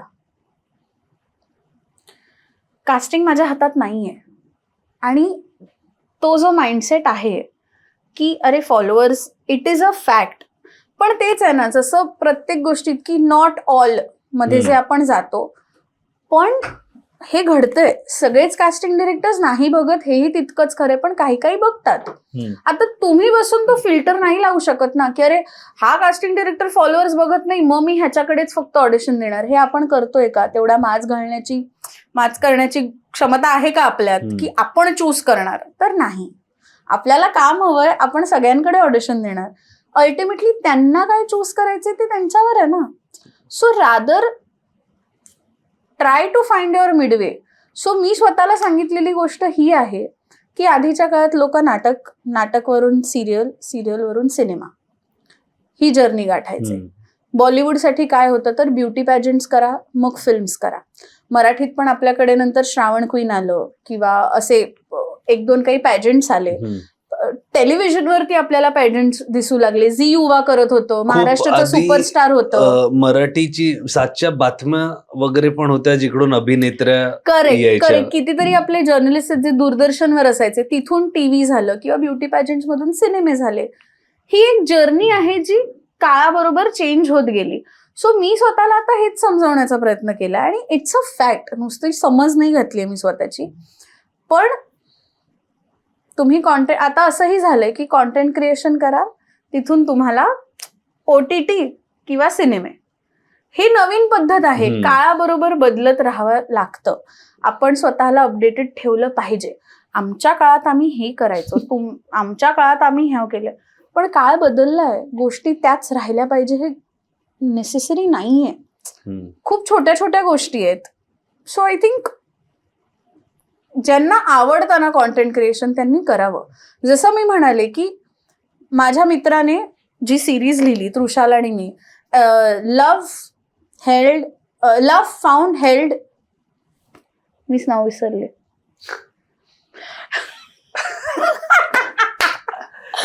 जेव्हा तुम्ही इतकं सगळं काम करत असता तेव्हा असं कधी कधी होतं की एखादं नाव आपल्याकडून राहतं, पण आपली टीम आहे इकडे पटकन नाव बघून. नाही मी सांगते. Love held lost found, LHLF. Love held lost found. कुठे बघायला मिळेल? इंस्टाग्रामवर अक्षयाच्या प्रोफाईलवर आहे. तुम्हाला प्रोफाईलची लिंक आपण ह्याच्यात टाकूच, तर ती जर फॉलो करत नसाल तर तिकडे तुम्हाला बघायला मिळेल. सो आम्ही जेव्हा ती सिरीज केली ना, सो मी तृषालला बोलत होते, म्हटलं सुन ना यार, म्हटलं व्हर्टिकल करते, आजकाल सगळेच व्हर्टिकल सिरीज करतात, आपण व्हर्टिकल करूया. त्याचं विजन इतकं क्लिअर होतं ना, तो म्हणाला मला ही सिरीज व्हर्टिकल करायचीच नाहीये. तो म्हणाला मला जे माझं विजन आहे किंवा आपण असे बघतो ना, आपण रिअल लाईफ मध्ये असे थोडीच बघतो. सो इज लाईक मला जी मुंबई दाखवायची आहे ती अशीच दिसणार आहे आणि ती फर्स्ट फ्रेम ओपन केल्या गेल्या इतकी सुंदर दिसते. आमच्याकडे इझिली तो स्कोप होता की आम्ही पहिले 4 सेकंदाचा एक हुक मारून मग त्याच्यानंतर व्हिडिओ सुरू करू शकतो, जे जनरली आपण प्रत्येक व्हिडिओमध्ये बघतो की सुरुवातीला हायलाइट देतो आपण आणि मग मेन व्हिडिओ सुरू करतो, कुठलाही असेल. ही वॉज लाईक नाही, मला ते करायचंच नाहीये. सो इथे आम्ही काय केलं, आम्ही कॉन्टेंट बनवला, बट आम्हाला जो कॉन्टेंट हवा होता आम्ही तो टाकला. आय नो त्याला इतर व्हर्टिकल सिरीज सारखे व्ह्यूज नाही आहेत, म्हणजे 20,000, 30,000, 40,000 व्ह्यूज मध्येच आम्ही अजूनही खेळतोय, पण we are happy with it, which is not bad. पण आपण सिरीज आहे ना, तुमच्या प्रत्येक एपिसोडला तेवढे व्ह्यू. करेक्ट आहे, पण नाही, काही सिरीज जे व्हर्टिकल सिरीज बनतात ना, आम्ही बघितलेत की एक एपिसोडला 1.5 मिलियन व्ह्यूज जातात. कारण का, त्याला हुक आहे, फास्ट पेस्ड आहे. सोशल मीडियावरती सिरीज बनवण्याची एक आता पद्धत आहे, टिपिकल. हिंदी होती का मराठी? हिंदी आहे. ती एक पर्टिक्युलर पद्धत आहे आजकाल व्हर्टिकल बनवण्याची सुद्धा. तृषाल वॉज लाईक नाही, मला सिनेमॅटिकच ठेवायचंय, मला हॉरिझॉन्टलच करायचंय, मला लँडस्केप मध्ये शूट करायचंय. आणि लोकांचा अटेन्शन स्पॅन नाहीये, त्यांना पहिल्या 5 सेकंदात नाही इंटरेस्टिंग वाटलं, लोक स्क्रोल करतात. त्यात इंस्टाग्रामचे तर अल्गोरिदम्स इतके बदलत राहतात. आता नवीन काय आलंय तर 3 सेकंद पाहिलं तरच, 3 सेकंदाच्या वर पाहिलं तरच तुमचा व्ह्यू काउंट होणार. मग त्याच्यासाठी सो आजकाल लोक कंटेंट बनवताना पण हा विचार करतात की त्याला व्ह्यूज कसे जास्त येतील. सो एवढं प्रेशर का घ्यायचंय, आपण आर्टिस्ट आहोत. आणि I feel content creation is also type of art. It is content creation हा सोशल मीडियामुळे आलेला शब्द नाही, तर फिल्म मेकिंगची प्रोसेस पूर्ण तीच आहे. करेक्ट. सो प्रत्येक गोष्टीची पद्धत वेगळी आहे. तर तुम्हाला नक्की काय करायचंय हे तुम्ही एकदा जाणून घेतलं ना. सो मला पर्सनली असं वाटतं की जे काही आहे, जर्नलिंग हे खूप महत्वाचं आहे प्रत्येक व्यक्तीला. की तुम्ही जोपर्यंत स्वतःला ओळखू नाही शकत, जोपर्यंत तुम्ही स्वतःला ओळखणार नाही तोपर्यंत तुम्हाला बाकी गोष्टींची उत्तरच मिळणार नाही. आणि I think it's very important for everybody. Julia कॅमरनचं एक बुक आहे, दी आर्टिस्ट्स वे नावाची एक बुक आहे. त्यात मॉर्निंग पेजेस किंवा स्ट्रीम ऑफ कॉन्शियस रायटिंग म्हणतात, एनिथिंग. जुलिया कॅमरनने तिच्या बुकमध्ये लिहिलंय की 3 पानं सलग लिहायची, हात उचलायचा नाही. स्ट्रीम ऑफ कॉन्शियस रायटिंगचं असं की 7 ते 8 मिनिटं कंटिन्युअस लिहित जायचं, हात उचलायचा नाही. अगदी लिहिताना मला सुचत नाहीये, अरे आता काय लिहू, तर हेही लिहायचं. आणि right with the expectation of माझे काहीच एक्सपेक्टेशन नाही आहेत. जो थॉट येतो तो फक्त लिहित जायचा. हे सकाळी केलं ना, इट हेल्प्स अ लॉट. आपल्याला रिअलाइज पण नाही होत की कधी मी लिहिता मला कुठलं कॅरेक्टर सापडलंय. आणि हे फक्त आर्टिस्टसाठीच नाही, डॉक्टर्स, लॉयर्स, इंजिनियर्स, जे कोणी असाल, journaling is one of the key tools जे प्रत्येकाने वापरावं for self growth and self development. खूपच मस्त. म्हणजे कॉन्टेंट स्वतःसाठी क्रिएट करण्यावरून हा एक खूप छान मुद्दा तू पुढे आणलास की जर्नलिंग करणं कसं महत्वाचं आहे आणि कसे फायदे होतात. सोशल मीडियावरून एक प्रश्न येतोच की बिग बॉस म्हणजे ना पॉझिटिव्ह ना नेगेटिव्ह, मी एक खूप स्ट्रेट क्वेश्चन विचारते. बिग बॉस करिअरला प्रोपेल करतं काही बाबतीत, की सडनली तुम्ही ओव्हरनाईट अशी रीच मिळते जी कदाचित तुम्हाला मिळेल नाही मिळेल, आणि कंटिन्युअस प्रोसेस आहे. आता बिग बॉस मध्ये वेगवेगळे सिनेमा प्रमोट करायला येतात, तर suddenly you are sharing a stage with people ज्यांच्या बरोबर, तर नेगेटिव्ह नाही पॉझिटिव्ह नाही, बिग बॉस सारखी संधी का, how do you look at big boss? आणि तुला अप्रोच झाले आहेत का अजून, की होणार आहे, म्हणजे नाही झाले की तू असे मी नाही करणार माझ्याकडे आले तरी? How do you see Bigg Boss, Marathi और हिंदी विचेवर? मला एका सीझनसाठी विचारलं गेलं होतं आणि I was not too pro, कारण मी तो शो फार फॉलो नाही करायचे. सो तेव्हा माझ्या बहिणीने किंवा जो कास्टिंग करत होता त्याने पण मला असं सांगितलं की गिव्ह इट अ थॉट, कारण का तू इतक्या गोष्टी करतेस की लोक तुला फक्त एक ऍक्टर म्हणून ते कॅरेक्टर म्हणून लोक तुला ओळखतात. तुला एक चांगली संधी मिळते लोकांपर्यंत तू कोण आहेस हे पोचवण्याची. सो जरा विचार कर. म्हटलं okay. So by the time I was ready for it. नेमकं असं झालं होतं की मला एक टीव्ही शो ऑफर झाला होता तेव्हा. सो मग मी विचार केला की 3 महिने बिग बॉस आणि कमीत कमी वर्षभराचा TV show. So I chose acting. 3 महिन्याचा टीव्ही शो का वर्षभराचा टीव्ही शो? 3 महिन्याचा Bigg Boss. Because again it's not a TV show, it is a reality show. So ते 3 महिने एकतर तुमची image it can either make or break it. Okay. काही होऊ शकतं. बरोबर. आणि आय थिंक एक वेगळी अबिलिटी आणि स्किल लागते तो शो करायला असं मला वाटतं. कारण आपण बघतो चांगले चांगले लोक दिग्गज येतात आणि सडनली ते आपल्याला वाटतं की हा खूप गाजवेल आणि अननोन कोणीतरी येऊन तो सीझन गाजवून जातं. सो ते होतं. मग मी म्हटलं की नाही, मग I will always I wanted to play safe also maybe. आणि मोर देन सेफ्टी किंवा रिस्क फॅक्टर पेक्षा मी असा विचार केला मी ऍक्टर आहे ना. आणि ठीक आहे बिग बॉसचे सीझन्स होत राहतात. हा सीझन नाही, नंतर कधीतरी मला माझी करायची इच्छा झाली किंवा ते वर्क झालं तर मे बी फ्युचरमध्ये त्यावेळी काय सर्कमस्टान्स असेल हे विचार करून मी बघेन. आणि एवढं करून गंमत अशी झाली की ना तो टीव्ही शो आला ना मी बिग बॉस केलं आणि मी घरी बसून Bigg Boss but experience it's an experience of course. मी बोलले ना कॅन्सल्ड शोज वरती, कॅन्सल्ड प्रोजेक्टवर आपण येऊया.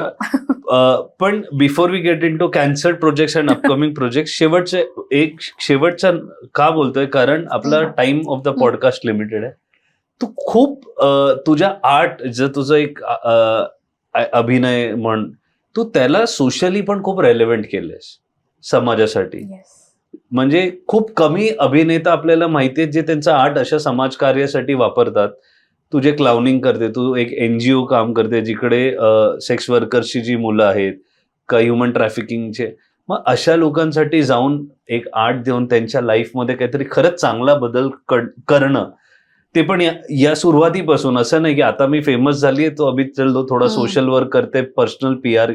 तू हे ऑलरेडी करतेयस जे तू नाही बोलली होतीस जास्त सांगायला. पण त्याबद्दल जर तू आम्हाला डिटेलमध्ये की ह्याची कशी सुरुवात झाली आणि का वाटलं तुला की हे मी करावं क्लाउनिंग बद्दल आणि बाकी ज्या ऍक्टिव्हिटीज तू करतेस.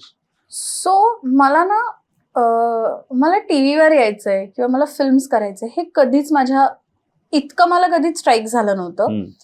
टीव्ही जस्ट घडलं माझ्यासाठी. बट मला कितीतरी वर्ष हेच माहिती होतं की मला नाटक करायचंय.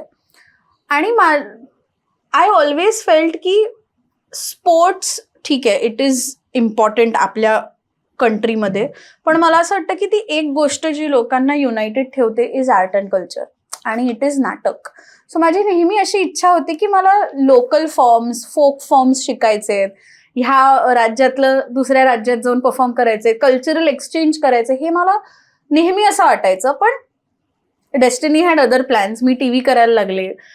मला एक फोक आर्टचा एक मला कोर्स करायचा होता, तो मला कधी मिळाला नाही करायला. आणि असं करत करत मी समहाव मला परफॉर्मिंग आर्ट्स आणि लोकांसाठी परफॉर्म करणं हे नेहमीच आवडायचं. सो मी माझ्या वाढदिवसाला आणि सुद्धा माझे ना ऍक्टर फ्रेंड्स आत्ता झालेत, माझे सिंगर फ्रेंड्स खूप आहेत खूप अगोदरपासून. तर आम्ही गाण्याचे कार्यक्रम आणि करायचो असे कॅन्सर हॉस्पिटलमध्ये जाऊन किंवा अनाथ आश्रमात जाऊन, असं छोटं एक आमच्या लेवलवर आम्ही करायचो. वाढदिवस झाला, दिवाळी झाली आणि समहाव मी क्लाउन्स विदाउट बॉर्डर्स इंडियाबद्दल सगळ्यात आधी मला कळलं होतं थ्रू सोशल मीडिया. आणि माझ्यासाठी ते खूप फॅसिनेटिंग होतं की अरे हे नक्की काय करतायत. आणि क्लाउन्स विदाउट बॉर्डर्स कडून मग मी क्लाउनिंगकडे वळले आणि तेव्हा मला कळलं की हा आर्ट फॉर्मच खूप वेगळा आहे. आणि ना आता गेल्या वर्षभरात मी 5 टूर्स केल्या आहेत मुंबईत आणि पालघरमध्ये. आणि 1-2 NGOs आहेत जिथे आम्ही 3-4 वेळेला मी गेले आहे. आणि ना त्या लोकांना लक्षात राहतात गोष्टी. आणि त्याला काही एक स्टोरी नाहीये, डायलॉग्स नाहीयेत. आमची एक वेगळीच भाषा आम्ही वापरतो त्यात. आमचं सोल कार्य हेच आहे की त्यांना हसवायचंय बस, बाकी काहीच नाहीये.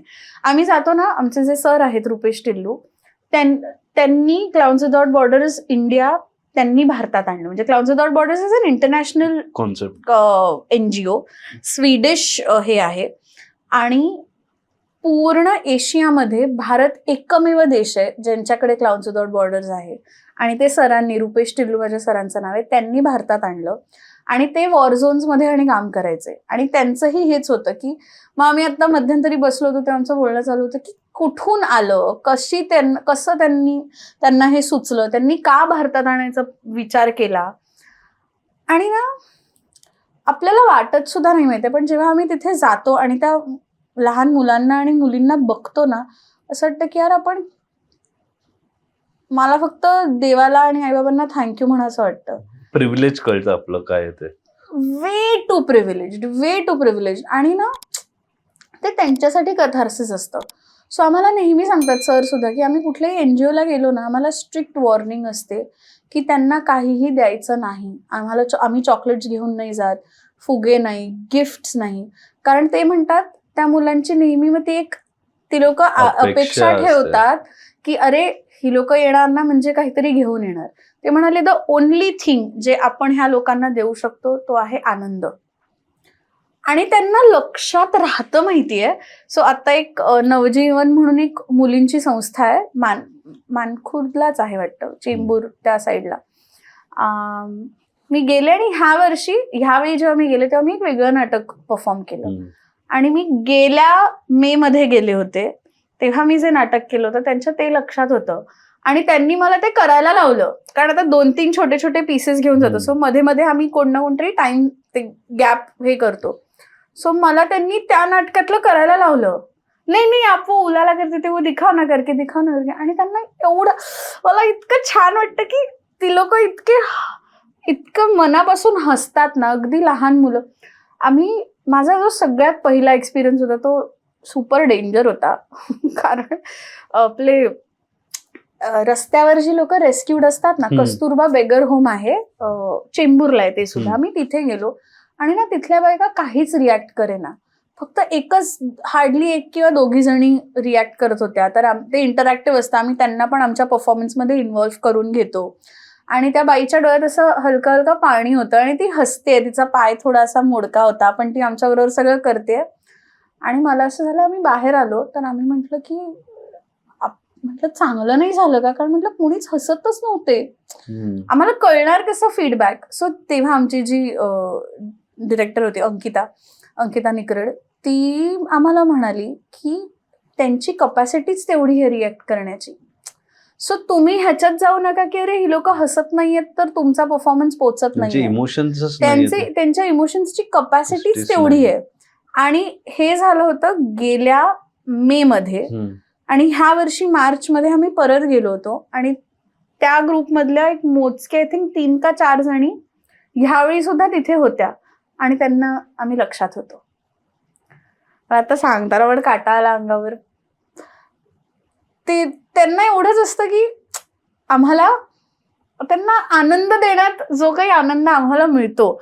आणि ऑफकोर्स खूप प्रिव्हिलेज्ड फील होतं माहितीये की आपल्याकडे किती काय काय आहेत. आणि सो आता हल्लीच मी अजून एक सरांचंच वर्कशॉप, त्यांनी एक टेक्निक डिझाईन केली आहे called that's how we feel. So आम्ही ॲज फॅसिलिटेटर्स म्हणून आम्ही आता त्या NGOs मध्ये जाणार, त्याच मुलांकडून त्यांचीच गोष्ट क्लाउनिंग मधून ते आपल्याला सांगणार आणि आम्ही त्यांचं नाटक बसवणार. किंवा मुळात ते नाटक नाहीये, बट इट्स जस्ट काय म्हणतो a way out for their emotions to tell their story. आणि प्रत्येकी त्यांच्याकडे एकदा एका मुलीने सरांना सांगितलं की त्यांनी विचारलं की काल का नाही आली तू, तर नाही मैं बैठी थी. तो वो काहीतरी नाव घेतलं त्याने, आदमीच म्हणूया आता आपण. तर ते म्हणाले हाँ तो वो आया था ना, वो मार रहा था मेरी मम्मी को, तो फिर उसको किसी ने जला दिया तो वो ऐसा मस्त आग लग के ऐसे बाहर आया. ही 6 वर्षांची मुलगी इतक्या कॅज्युअली सांगतेय की तो आत गेला, माझ्या आईला मारत होता आणि तो बाहेर आला तेव्हा तो पेटलेला होता. 5 आणि 6 वर्षांच्या मुलींसाठी हे एव्हरीडे दृश्य आहे. आणि इतके एक गोष्टी ऐकतो ना, किंवा आता जे जुवेनाईल होम्स मध्ये जेव्हा आम्ही जातो, डोंगरीला आपले रिमांड होम्स आणि home आहेत ना, तिथे तर असं होतं की तिथे अगेन वेगळी सायकॉलॉजी आहे. कारण क्रिमिनल्स आहेत, 7-8 वर्षांची मुलं, 7-8 ते 13 हे आणि आता मला बोलायचंही नाहीये काय प्रकारची कृत्य त्यांनी केली आहेत, पण मला असं होतं की यार शेवटी ती पण मुलंच आहेत ना. आय अंडरस्टँड की ती लोक तिथे प्रिझन मध्ये आहेत, दे आर क्रिमिनल्स, पण असं काय घडलं असेल त्यांच्या आयुष्यात की त्यांनी हा मार्ग चूज केला. आपल्याला त्या मुलांमधली ती विकृती दिसते किंवा, पण त्यांच्यासाठी इट इज, मी हा विचार करते की यार ती लहान मुलं आहेत, त्यांना का नाही ते सराउंडिंग आहे किंवा ते का एन्व्हायरमेंट प्रत्येक मुलाला आपल्या देशात मिळत की त्यांना चूक काय बरोबर काय हे का माहित नाहीये. आणि शेवटी मुलं आहेत ना, तर त्यांना पण त्यांचा पण हक्क आहे आनंदी राहण्याचा, पण विचार हा केला पाहिजे की असं काय करू शकतो की त्यांना चांगलं काय वाईट काय हे कसं समजेल. तिकडे हे आर्ट फॉर्म आणि हे खूप कामाला येतात. जसं क्लाउनिंग बद्दल तू बोललीस आणि आता तुम्ही त्यांना शिकवता, त्यांच्याकडून पण करून घेताय क्लाउनिंग. ह्याला थोडं ब्रीफ, कारण की क्लाउन म्हटलं की आपल्याकडे एक विदूषक जगलिंग करतोय का सर्कस एवढंच आहे. त्या व्यतिरिक्त ऍज अन कला, एक आर्ट फॉर्म म्हणून तो काय, आणि तुम्ही काय करता, थोडक्यात फक्त क्लाउनिंग बद्दल तू सांगशील जे तुम्ही करता परफॉर्म. आम्ही थिएटर क्लाउनिंग करतो. आणि क्लाउन म्हणजे बेसिकली एक अशी व्यक्ती ज्याच्यात केपेबिलिटीच नाहीये प्रॉब्लेम सॉल्व्हिंगची. सो अल्टिमेटली ती जी काही ट्रॅजेडी आहे ती कॉमेडीमध्ये टर्न होते. सो आता फॉर एक्झाम्पल मला हा जर कप उचलायचा असेल, सो मी कप उचलायला जाते आणि माझा हात वरून गेला, तर मी विचार करते वरून कसा गेला, अच्छा इथून उचलायचंय का, मग आता जर माझा हात इथून गेलाय पण मग आता हे असं उचलून मी कशी पिऊ. सो ती एखादी गोष्ट जी आहे ती सॉल्व्ह कशी करायची हे त्याची ती कपॅसिटीच नाही, आणि त्या गोष्टीतून कशी कॉमेडी घडत जाते, that is what it comes out. मग आम्ही पण जे करतो त्याच्यात 2-3 गोष्टी असतात की एक युनिव्हर्सल ट्रूथ असतं, एक युनिव्हर्सल विजडम असतं की गोष्टी ह्या अशा की प्रत्येक जण सुंदर आहे, हे युनिव्हर्सल विजडम आहे की तुम्ही कसेही दिसा, सुंदरतेची व्याख्या एक नाही, ठीक आहे. पण कॉन्फ्लिक्ट काय आहे की प्रत्येकाला सर्टन प्रकारे सुंदर दिसायचं आहे. मग कोणी डाएटिंग करतं, तर कोणी स्किन ब्राईटनिंग ट्रीटमेंट्स करतं, कोणी केसच स्ट्रेट करून घेतं, कोणी ह्या ट्रीटमेंट करतं. पण अल्टिमेटली त्याचं कन्क्लुजन काय येतं की कोणीच खुश नाहीये, आणि प्रत्येक जण कशा तरी, आणि then you come to that conclusion की बाबा एवढे खटाटोप करूनही मी काही फार सुंदर दिसत नाहीये, रादर मी जे आहे ते मी एक्सेप्ट केलं पाहिजे. सो अशा 3 लेवल्सवर आम्ही काम करतो. सो वी फाइंड की एक युनिव्हर्सल विजडम काय आहे, त्याचा कॉन्फ्लिक्ट काय, आणि त्याचा अल्टिमेटली त्याचं कन्क्लुजन काय निघालंय, हे असे बेसिक आम्ही थॉट्स घेतो आणि एक बेसिक मेसेज लोकांपर्यंत, मुलांपर्यंत पोहोचवण्याचा प्रयत्न करतो थ्रू दीज ऍक्ट्स. खूप छान इनिशिएटिव्ह आहे. आणि जसं तू त्याबद्दल सांगितलंस आता की या मुलांसाठी, ज्युव्हेनाईलसाठी आणि यांच्यासाठी तुम्ही करता, पण जर आपला कुठला प्रेक्षक बघतो आणि त्याला पण हे बघायचंय, तर तुम्ही हे कमर्शियली पण करता का, आणि करता तर त्याची माहिती कुठे त्यांना मिळेल, म्हणजे त्यांना जर कधी बघायचं असेल तर ते कुठे बघू शकतात? आम्ही कमर्शियली सुद्धा याचे शोज करतो, आणि असे छोटे छोटे पीसेस आहेत, त्यांना क्लब करून 1-1.5 तासांचा आमचा एक शो आहे. मग माझे सर आमच्या शोचं नाव आहे ऑफेन्स, OF ऑफेन्स तसं. सो असे 6 छोटे छोटे पीसेस आहेत, 6 पीसेसना क्लब करून 1.25 तासाचा आमचा एक शो आहे ज्याचं नाव आहे ऑफेन्स. मग माझे जे सर आहेत रुपेश टिल्लू सर, ते मॅडबेथ नावाचा क्लाउनिंग शो करतात. मॅकबेथ नाही, कळलं मला, मॅडबेथ. असं ते मॅडबेथ करतात आणि 75 मिनिटाचा शो आहे.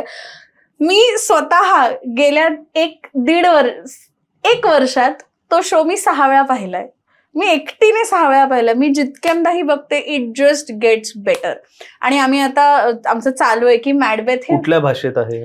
इंग्लिशमध्ये आहे, Mad पण Basic. आमचं चालू आहे, म्हणजे सरांचं सुरू आहे की आता ते मराठीत करायचंय, की शेक्सपियरचे जे सोलोलॉकीज आणि मोनोलॉग जे आहेत ते त्या भाषेत इंग्लिशमध्ये असलेले ऑलवेज बेटर. पण बाकी उरलेलं जे नाटक आहे ते सर क्लाउनिंग मध्ये मॅडबेथ करतात. क्रेझी शो, आणि आमचे अजून 2-3 अजून आहे. जॉबलेस जॉब आहे, बॅग्स ऑफ गॅग्स आहे जो 1 तासाचा आहे पूर्ण शो. सो असे आम्ही 3-4 शोज आहेत आमचे रेडी, आणि आम्ही लवकरच पृथ्वी थिएटरला परफॉर्म करूच. आणि द फुल स्कूल नावाचं आमचं पेज आहे, ओके. त्याच्यावरती सगळी माहिती आहे. हा पेज नक्की फॉलो करा. तर या सगळ्या इंटरेस्टिंग प्रकारची जी नाटकं आहेत का स्टेज प्ले आहेत तुम्हाला बघायला मिळतील, आणि कधी मिळतील ती माहिती इकडे मिळेल. बोलता बोलता एक्सेप्टन्स बद्दल तू बोललीस की काही गोष्टी एक्सेप्ट कराव्या लागतात जे कठीण असतात. बरेच शो बंद पडले का पोस्टपोन झाले, आणि हे एक्सेप्ट करावं लागलं की अरे हे झालंय. सो कसं वाटतं की कुठला शो मिळणार का काम केलंय आणि तो पोस्टपोनच होतोय?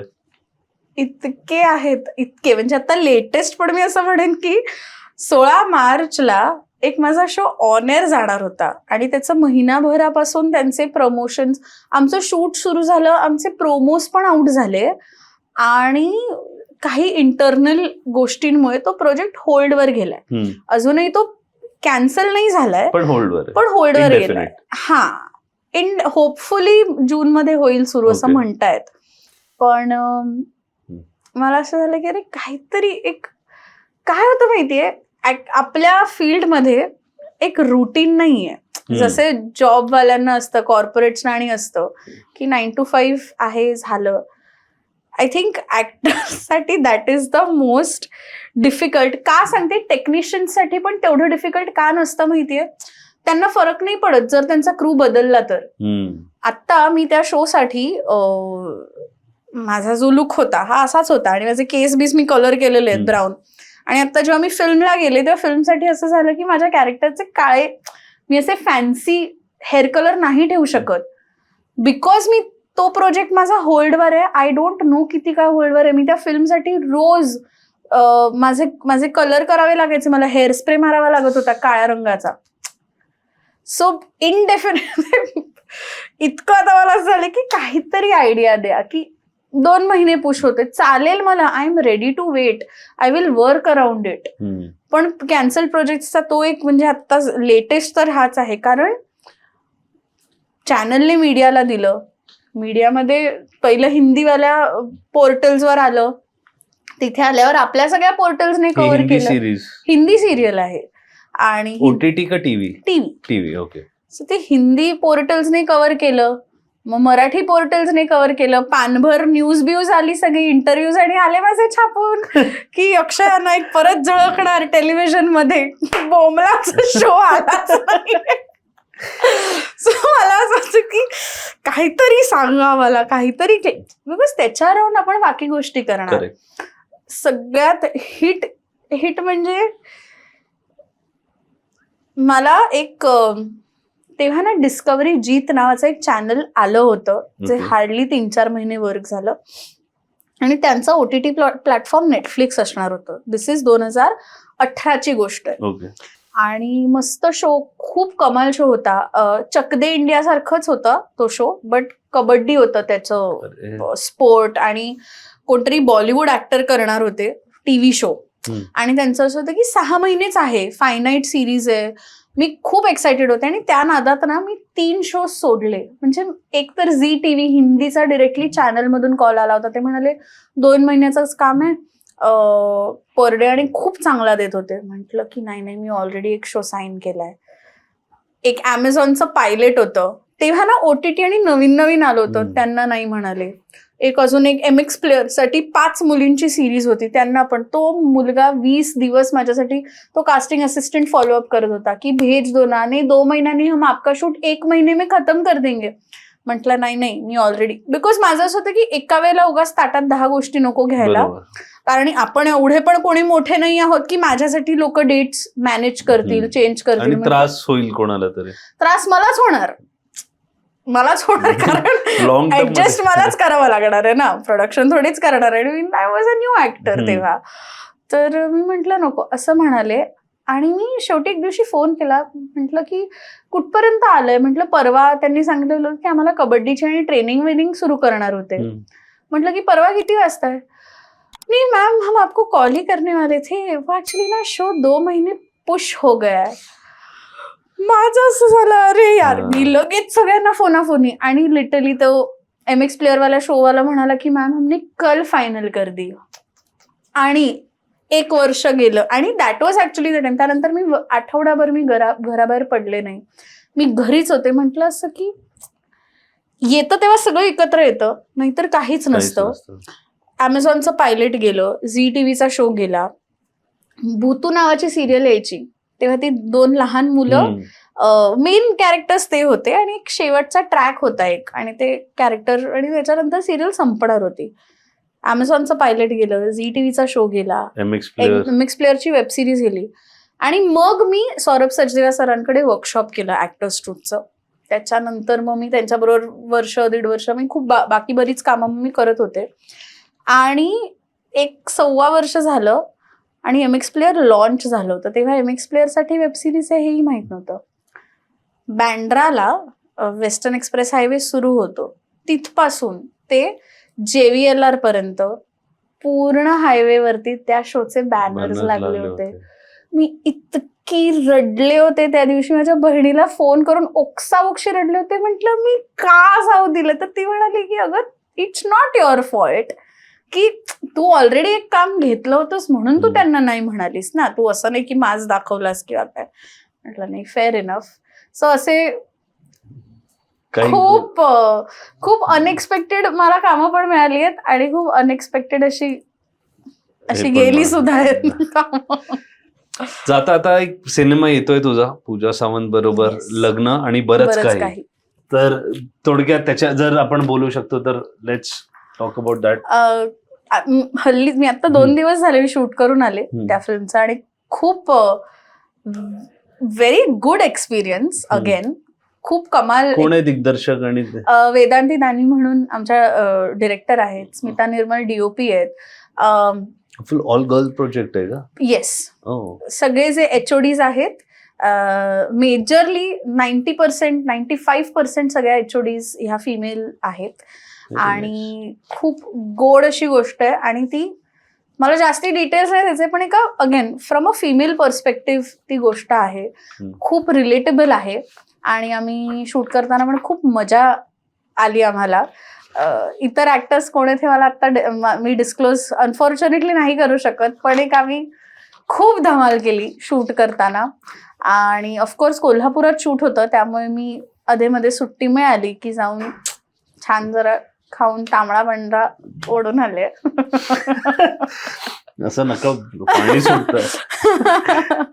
पण खूपच छान. आणि तो लवकरच यावर्षी येईल तो सिनेमा, यावर्षी येईलच. तर त्यासाठी खूप खूप खूप तुम्हाला अभिनंदन आणि ऑल द बेस्ट विशेष मराठी मूड टीम कडून. आणि जेव्हा सिनेमा येईल आम्ही नक्कीच प्रमोट करू आणि आपलं प्रमोशन होईलच. डेफिनेटली. अक्षय, प्रवास तुझा खूप वर्षाचा आहे.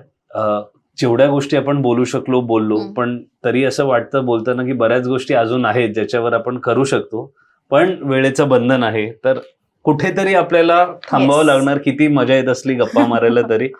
पण नेक्स्ट टाइम नक्कीच अजून तुझे बरेच प्रोजेक्ट असतील, अजून मोठ्या अचीवमेंट असतील, त्या घेऊन मराठी मूडवर तू लवकरच येशील आणि आपण परत तुझ्या बरोबर पॉडकास्ट करू आणि संवादमध्ये गप्पा मारू, अशी इच्छा आणि बेस्ट विशेस. सो आजसाठी आपण इकडेच संपूया. फक्त एकदा आमच्या थोडा व्ह्युअर्सना सबस्क्राईब वाला एक मेसेज जर तू दिलास. नमस्कार, मी अक्षय अरविंद नाईक. तुम्ही बघत आहात मराठी मूड या चॅनलवर संवाद विथ शंतनू जोशी. नक्की ह्या चॅनलच्या व्हिडिओजना लाईक करा, सगळ्या व्हिडिओजवर कमेंट करा, चॅनलला सबस्क्राईब करा आणि बेल आयकन सुद्धा दाबा, सो दॅट ह्यांचा जेव्हा नवीन व्हिडिओ येईल तेव्हा तुम्हाला त्याचं नोटिफिकेशन मिळेल. थँक्यू. जेव्हा प्रोफेशनल येतो तो कसं परफेक्ट बोलतो. आणि खरंच खूप छान, खूप खूप थँक्यू. सो या एपिसोडमध्ये एवढंच. ह्याचे व्हिडिओ, रील्स, क्लिप्स तुम्हाला आमच्या चॅनल, इंस्टाग्राम, युट्यूब, फेसबुक सगळीकडे बघायला मिळतीलच. सो आलीस, याबद्दल खूप खूप धन्यवाद. या एपिसोडमध्ये एवढंच. अशाच प्रोग्रामसाठी, अशाच वेगवेगळ्या व्हिडिओसाठी मराठी मूडला फॉलो करत राहा. जय हिंद, जय महाराष्ट्र.